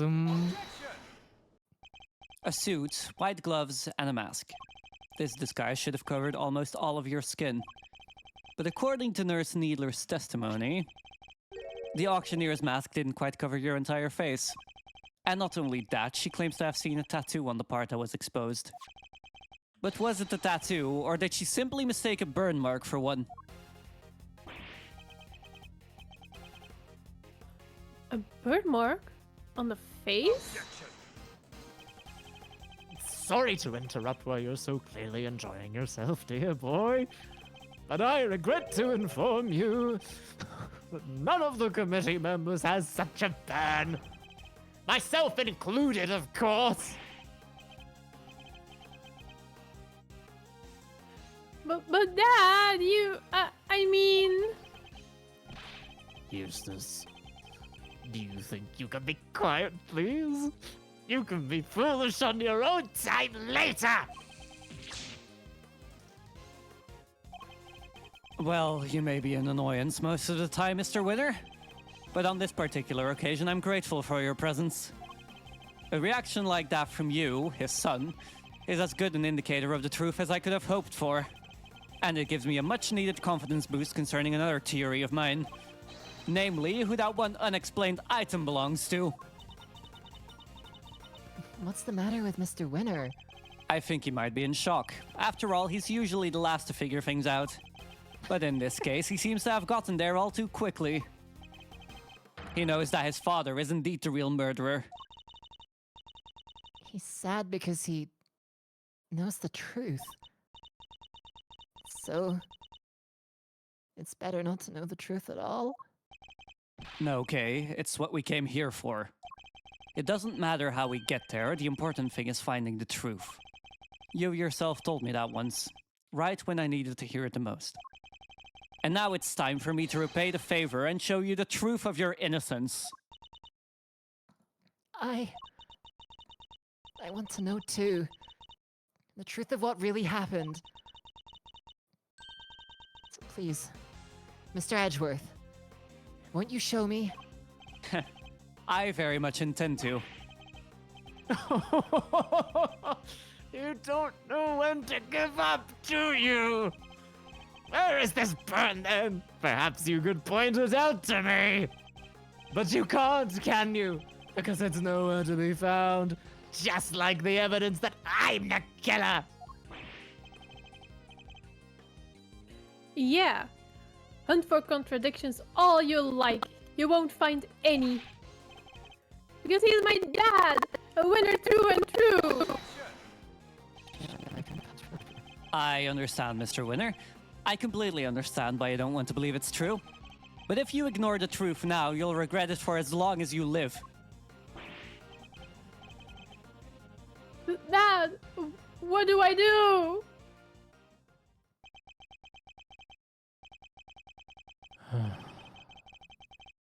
I just don't understand it.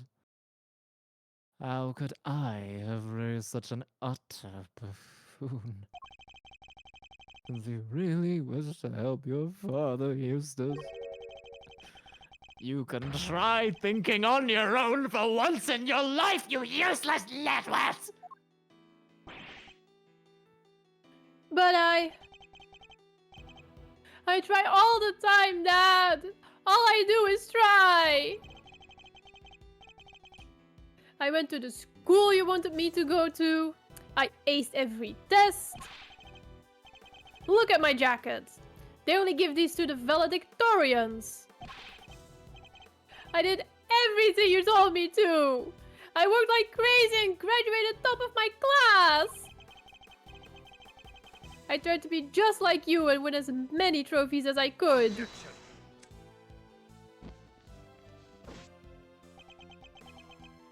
you really are just a simpering simpleton, aren't you? Huh? Those tests you aced. I had the school give you perfect scores on all of them. Those debate and speech competitions you won, the judges were all friends of mine. If you never even realized that much, there's no hope for you, I'm afraid. None at all. Holy shit. I kind of feel bad for him. You're no son of mine! Even you must see that. I.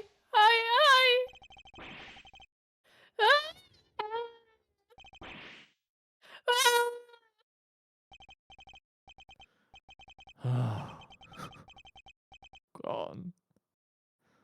My own son. They all leave in the end. Eustace really Gee, is I a wonder why. Haha, Eustace really Yeah, I is a can't nepo think why. baby. I mean, he is a nepo Yeah. baby, but in this case, he's kind of a fucking Kind of victim. Kind of feel fucking bad for him. Yeah, I feel really bad for him. Poor baby boy. Jesus Christ. Like, damn. Oh, I mean, boo-hoo-hoo-hoo. Even when he was trying, he was failing. And he did it all for me. Lily should have tried harder. You're a disgrace. You don't deserve to be a father, and you certainly don't deserve to be chairman of this committee. Even I feel sorry for the boy now. And Francisca never feels sorry for anyone. Exactly! Poor Mr. Winner. Explain yourself, Chairman Winner. Just what do you think your son is to treat him in such a way? An utterly useless pawn sounds about right. But you want to talk Verity. You tried to worm your way into my trust by using Eustace too. I cannot deny it. However, I have never thought of him as a mere pawn. He may not be a naturally gifted prosecutor, but he tries. In some ways, he tries harder than anybody. That's what I have witnessed during my time with him. Yet you would call him useless. How could you? Oh. Because he is Verity, my girl! He is utterly incapable of doing anything I ask of him! Mr. Edgeworth, I entrust my offering to the goddess to you, so that you may use it to call her final judgment unto Excelsius Winner. Thank you, Your Honor. I've been more than ready to do so. If the ringleader had a visible burn mark on their face that night, then it would follow that Chairman Winner is currently hiding that mark somehow. How exactly was he dressed during the auction? The other wig. That will be the key to solving this case at last. Now then, your answer, please. Which piece of evidence will help us to reveal the burn mark on the culprit's face? Are we about to snatch him by his wig? Take that! Drag him wig first? Recall Nurse Needler's testimony, if you will. There was one thing we never quite resolved. The second wig. The one that wasn't used. I seem to remember it being wavy. What are you two talking about? Nurse Needler apparently found some very interesting items when she went to swap places with the victim. And what do they have to do with the burn mark? What she found were two wigs. One was intended to make her look more like the victim. But what was the other one for? I don't suppose it was meant to be a spare. It doesn't take a huge leap of imagination to see the truth. Compare Chairman Winner's current appearance to that of the ringleader as it was described to us. Stop it! Stop staring at me! One very prominent difference presents itself. His face, or rather, what's around it. You mean it wasn't a wig after all? Indeed, not a wig intended to go on the top of the head in any case. It was a fake beard all along, wasn't it, Excelsius Winner?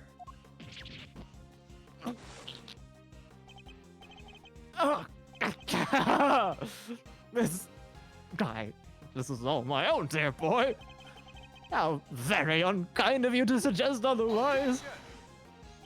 We saw how your son reacted when he realized the truth, and how he desperately tried to cover for you even in light of his realization. Yet you still feared that he might expose you. So rather than take that risk, you bullied him until he couldn't take it anymore. Because he knew. He knew that your beard hides a prominent burn mark. Chairman Winner, I insist that you remove your beard this instant! What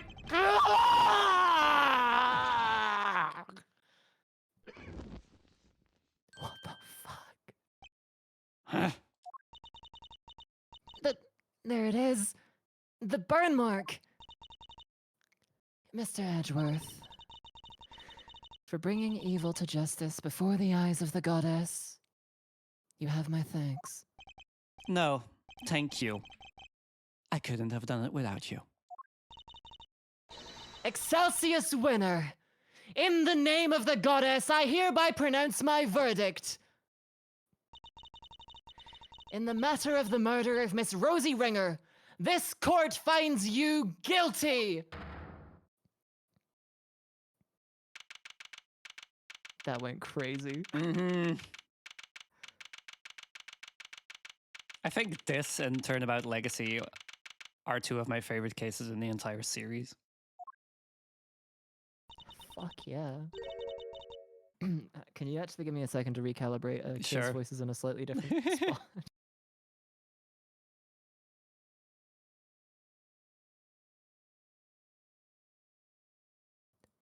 Mr. Edgeworth, I can't thank you enough.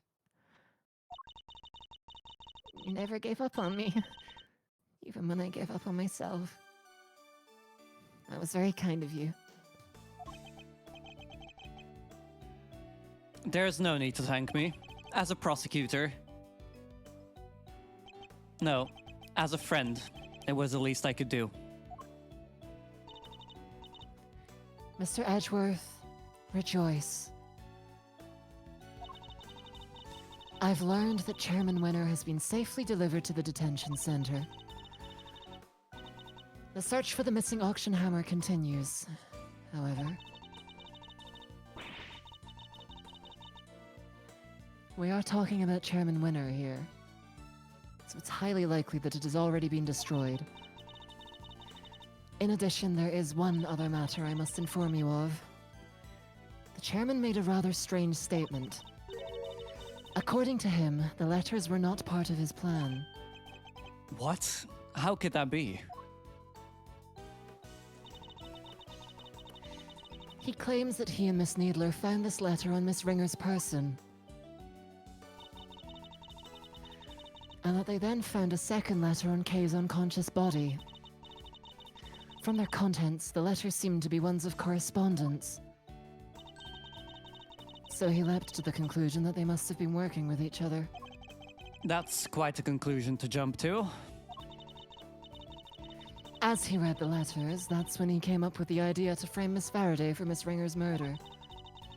So he decided to place the victims in a very conspicuous place. Namely, in her left chest pocket. Sounds to me like he's just trying to make excuses for himself. Yes, I certainly thought the same. Perhaps it was some sort of last-ditch ploy on his part. But it matters not. He will answer to the goddess now. And under her scrutiny, such strategies cannot hope to succeed. He will not escape justice. And with that, one of the duties with which I have been entrusted with is complete at last. Judge Gavel, before you go, can you tell us what you know about how Chairman Winner came to murder Miss Ringer? There's more there, isn't there? Yes, and I suppose you have earned the right to the whole truth. Miss Ringer once had a lover, a press photographer. He was investigating the underground auctions as a freelance journalist. But before he could uncover the truth behind the auctions, he was disappeared.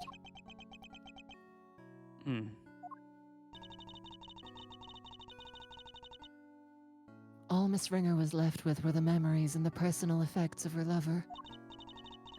And so, seeking revenge on Chairman Winner, she made her appearance at the auction.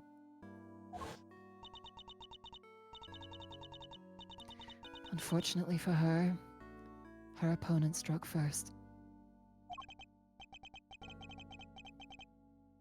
I see. So that's the story behind this case. While the goddess does not condone acts of wanton vengeance, Miss Ringer's actions have exposed Chairman Winner's crimes at last. So that was your real goal. You were tasked with exposing Excelsius Winner and the corruption at the heart of the committee. Does anyone know what happened to Mr. Winner? I'm afraid I haven't been able to get in touch with him. Do you have any idea why? Probably because I wasn't there for him just now when he needed me most. Oh. I really feel bad for him. Well, don't pity him too much. At least he knows the truth now. And no matter how hard it might be, he'll need to learn to accept it. If he can't, he'll never be able to move on with his life.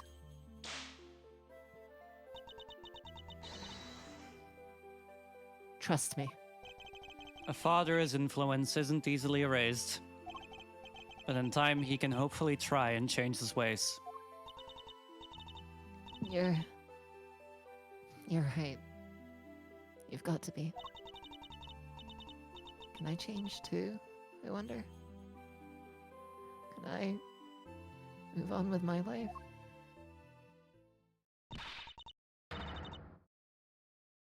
Are you okay, Kay? How's that head feeling? I'm fine, thank you. I'm so sorry, Kay. You were my patient. I had a responsibility to you, and instead I let them accuse you of— Ow! Dang right. We ain't just in the business of fixing bodies, missy. The mind's where it all begins. You're right, Grandma. Speaking of which, how's your memory? It's like, with a little more time, maybe I'll be able to remember some more. Please forgive me, but I had better be on my way.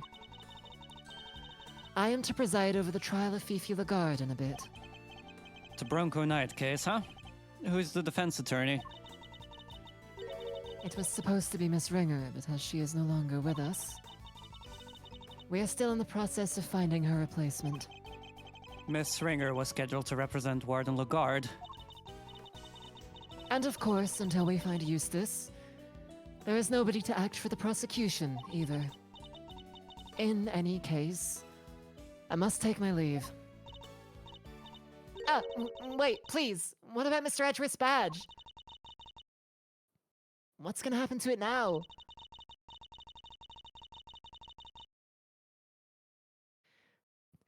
With its chairman under arrest, the committee's activities have been suspended for the time being.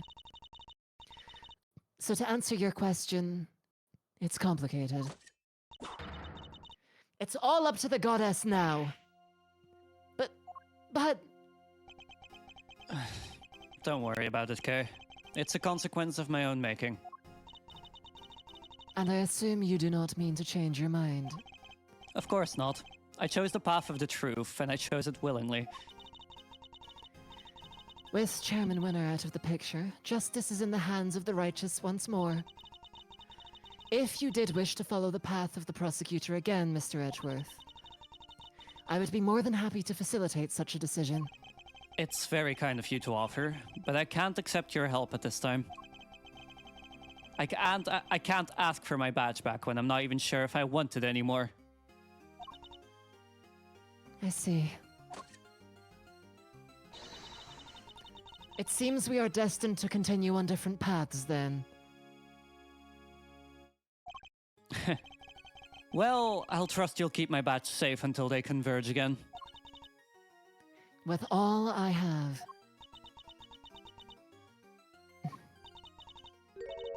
In the meantime, I have here a token of the goddess's mercy. You may return this notebook to its rightful owner. Case promise notebook. It seems it was due to be sold in the auction. And with the name K written on its cover, Chairman Winner made the connection immediately and knew who it belonged to. It was the same name as the one in the letters, after all. The letters he claimed to know nothing about. I suppose he insisted he didn't prepare them. Yes, he also had something else to say. Apparently, he thought that Miss Faraday was here after her notebook, and that Miss Ringer was after his life. And that their respective goals are what led them to cooperate and infiltrate the auction together. Unfortunately for him, he misread the situation completely. It was all just happenstance. If Kay had known the defense attorney, who was also a member of the committee, there's no way she wouldn't have told me. That just isn't like her. Your belief in her is touching. While the notebook did become part of Chairman Winner's cover-up scheme, it is also a treasured possession of Miss Faraday's. Which is why I would like for her to have it back. As, I am sure, with the goddess. Thank you. I pray that it helps her to recover her lost memories.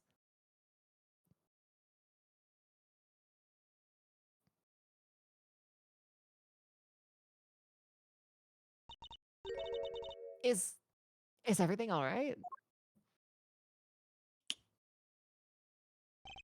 Judge Cavell wanted me to return something important to you.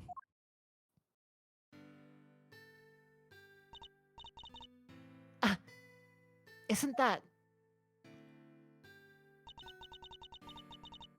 Always greet people with a smile. Even people you don't know. Never cry in front of strangers. Daddy! I wrote them all down, Daddy! Yeah! I'm gonna keep all my promises and be a real hero when I grow up, just like you! Oh, wait. I forgot to write one down. The most important promise of all. Promise number 5. Always try your hardest to learn about things you don't understand. I remembered it just now how you said it, and now I'll never forget it.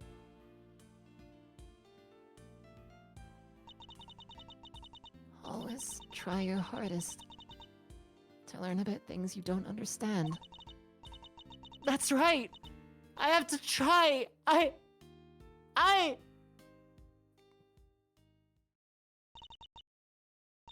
I'm Kay Faraday, the great field. Oh, okay. Second Yatagarasu, an assistant to Mr. Edgeworth. Okay, is that really you? Can't say I'm not a little bit embarrassed, but yeah, I'm back. And I couldn't have done it without you, Mr. Edgeworth. You never stopped helping me, even when I was totally lost and I couldn't remember anything. Thank goodness. You certainly seem to be back.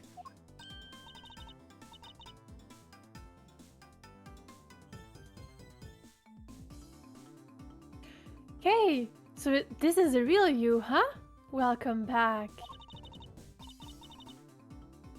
It's so good to know you're better. I can sleep easy now. Now that you've found it, don't you dare go losing that memory of yours again, young lady, you hear? Miss Needler, Dr. Hertz, thanks a lot for looking after me. And if you really are better, how about you get out of them danged hospital duds? Oh yeah, I washed all of your clothes for you. Here. I thought they were with Detective Gumshoe. He handed them over to us after they came back from forensics. And did he happen to mention if forensics found anything of note? I didn't ask. Anyway, never mind that now. Put them on, Kay. I want to see. Wait, what about her bandages? Surely it's too soon to remove them? Oh, it's probably fine. She may have taken a big old bump to the head, but she wasn't really hurt otherwise. But then, why all the bandages in the first place? Prevention is better than cure. A stitch in time saves 9. Those are just a few of my mottos. Both of which sound like painfully annoying practices for your patients. Okay, Kay. Transformation time. Yeah, now this is what I'm talking about. Fits like a stolen glove. That smile suits you better too. Girlfriends. As it always did. Very girlfriends. Okay, are you free after this? Thanks to you too, Miss Von Karma. I'm so glad you showed up when you did. As it so happens, I am. I simply came when Scruffy asked me to. I'm sure he'll be very happy to see that you're back to your old self, too. But speaking of Gummy, where is he? Who knows? Perhaps the well of his devotion ran dry when a certain someone threw away his badge. Detective Gumshoe. Anyway, I have to be going. And I'll be taking those two with me. Wait, what's gonna happen to them? acting as an accomplice in a murder and forging an autopsy report 18 years ago. Their crimes can't be allowed to go unpunished. I'm pretty sure the statute of limitations on that forgery have already run out, but sure. Yeah, probably. But the fact that Excelsius Winner coerced them into cooperating will, of course, be taken into account. Don't you worry about us, Kay. As long as Grandma and me are together, we'll be alright. Take care, Kay Faraday. Until we meet again. Tonight, at 9 p.m., at a bar of your choosing. Miss Von Karma, I'm 17. And you're 19, and this is America. It was a joke. So, okay. I know you only just got your memory back, but I need to ask you some questions. Also, why is Lotta here? Sure, ask away. What happened the day you lost your memory? What were you doing? Oh, I was killing Rosie Ringer. Ha. Sorry, I couldn't resist. Let's see. Somebody asked me to meet them at Gourd Lake, Again? but I didn't know who it was. So there I was, just looking up at the moon when somebody in a red raincoat started walking toward me. They must have drugged me somehow, because that's when I fell unconscious. What? I'm not sure I follow. Kay was at Wait, Gourd what? Lake looking up at the moon? Anyway, when I came to, I was on the roof of this building. I was in a daze and stumbling around up there when I saw the person in the red raincoat again. But they were lying on the ground. I was so surprised that I stumbled backward. And then I was falling. And everything went dark. When I came to the second time, I couldn't remember anything. The person in the red raincoat. Who in the world were they? I'm sure they were walking in midair. Ah! Thinking about it's making my head hurt. Just breathe, Kay. You only just got your memory back. You're still confused. I imagine the root cause of your confusion is... Two different locations. Yeah. Right? I imagine things are all mixed up in your mind because you were at Gourd Lake 1 minute and then at the top of the big building the next. And because you saw the moon in both locations, your mind blended your memories of the two together. Huh? But those are two totally different places. I know I was pretty out of it, but I don't think I could have gotten them confused that easily.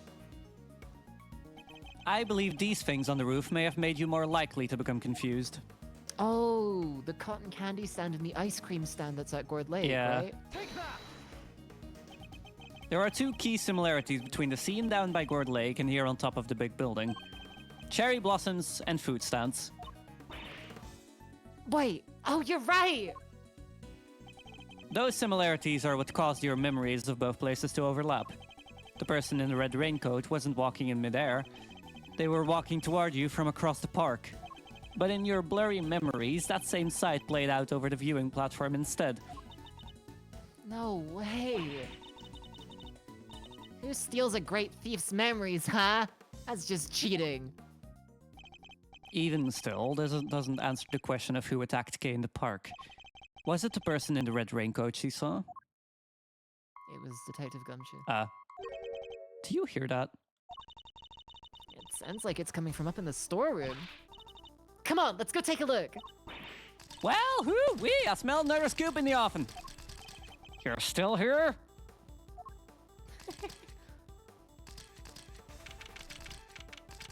I bet it's a bomb.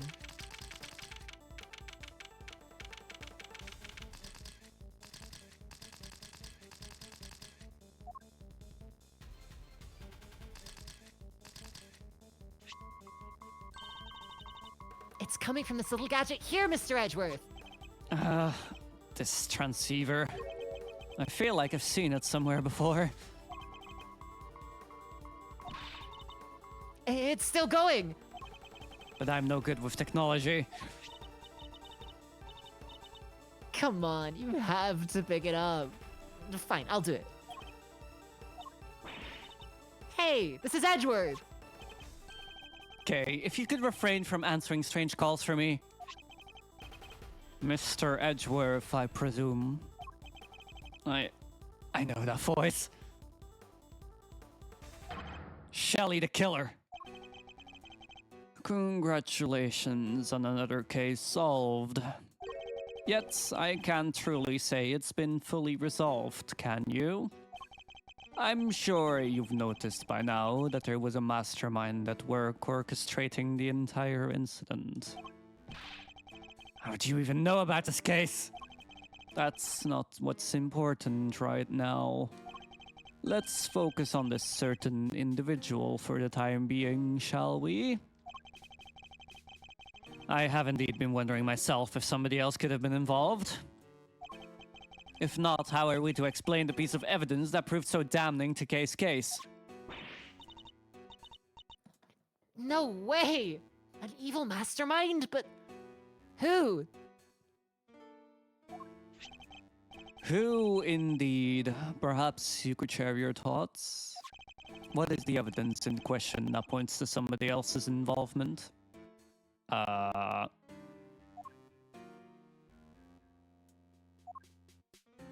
It's the letters, right? Oh yeah, right, I'm stupid. Take that! Maybe not. This right here proves that somebody else was behind all this.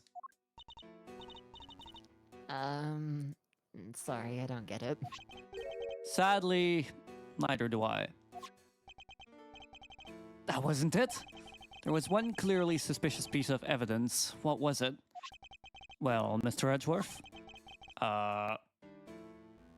Shit, I have no idea.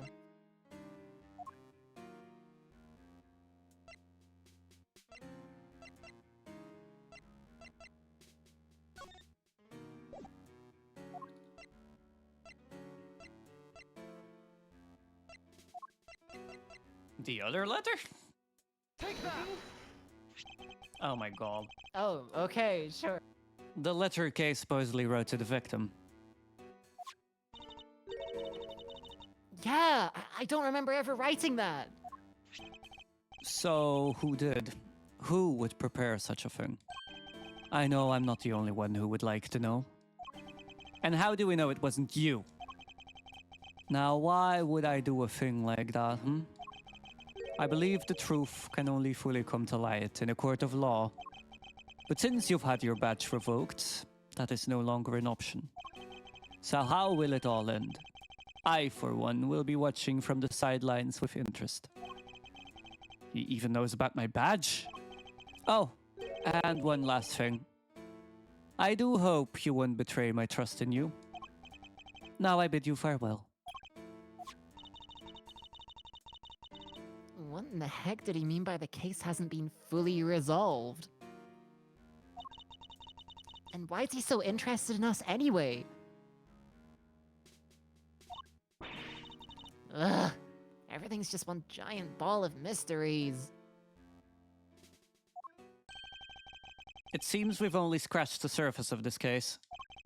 But even without my badge, I'm going to carry on doing what I can.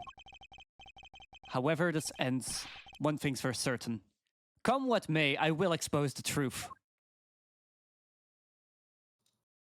We did it, team! We are done, and it only took us 4 hours for once. In record time, yeah. Fucking... so quick, what? Alright. That was a really good case. That was a really fun case. Sad I didn't get to read that auto scroll dialogue, but that's okay. Alright, where do we send you guys over? Who is live at this hour? A lot more people than usually, considering it's a lot earlier, I assume. Ahem. What's up, Kitsnable?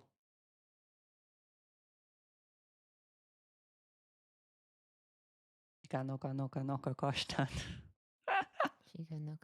Noka kostan tan. Noka kostan tan. Shika noka kostan. Noka kostan tan. You slowly hear just this like cultish gurgle rising as a god is summoned. I think that was an actual plot point at a certain point in that show. Yeah. Okay, I know where where we are going to send you guys to. I'm going to mute for a second so I can say goodbye to stream. Ow and ow, Jesus. All right. Let us rate Fia. Fia is doing a subathon that started today, so you guys should go and say hi to her. Wish her a good luck on a subathon. Go and support her. She's a really nice. Fia is a little goblin. She's playing some Final Fantasy VII. I had a lot of fun. Today was a really good day. I'm actually kind of happy that we finished in such a quick pace because I have some stuff to take care of, and I want to go to bed in a reasonable time for once. But thank you all for being here. Thank you, Delta. I hope you had fun. Thank you for being here. I will be back this weekend for the last case in the series, for the big finale. I am so fucking excited for that. I'm glad you had a blast, Delta. Thank you for being here. I will be back this weekend for the last case in the series. As for now, I'm going to go back to my spaceship. I'm going to go back to sleep while you guys throw stuff at me. And yeah, if you want to stay in touch with me, I'm always on Twitter at OffiraNovaVT. And besides that, I will see you next weekend. We're raiding Goblin Fia. She's doing a subathon. Go and say hi to her. Go and support her. She is really cool. Just like all of you are, chat. Have a good night. Bye-bye.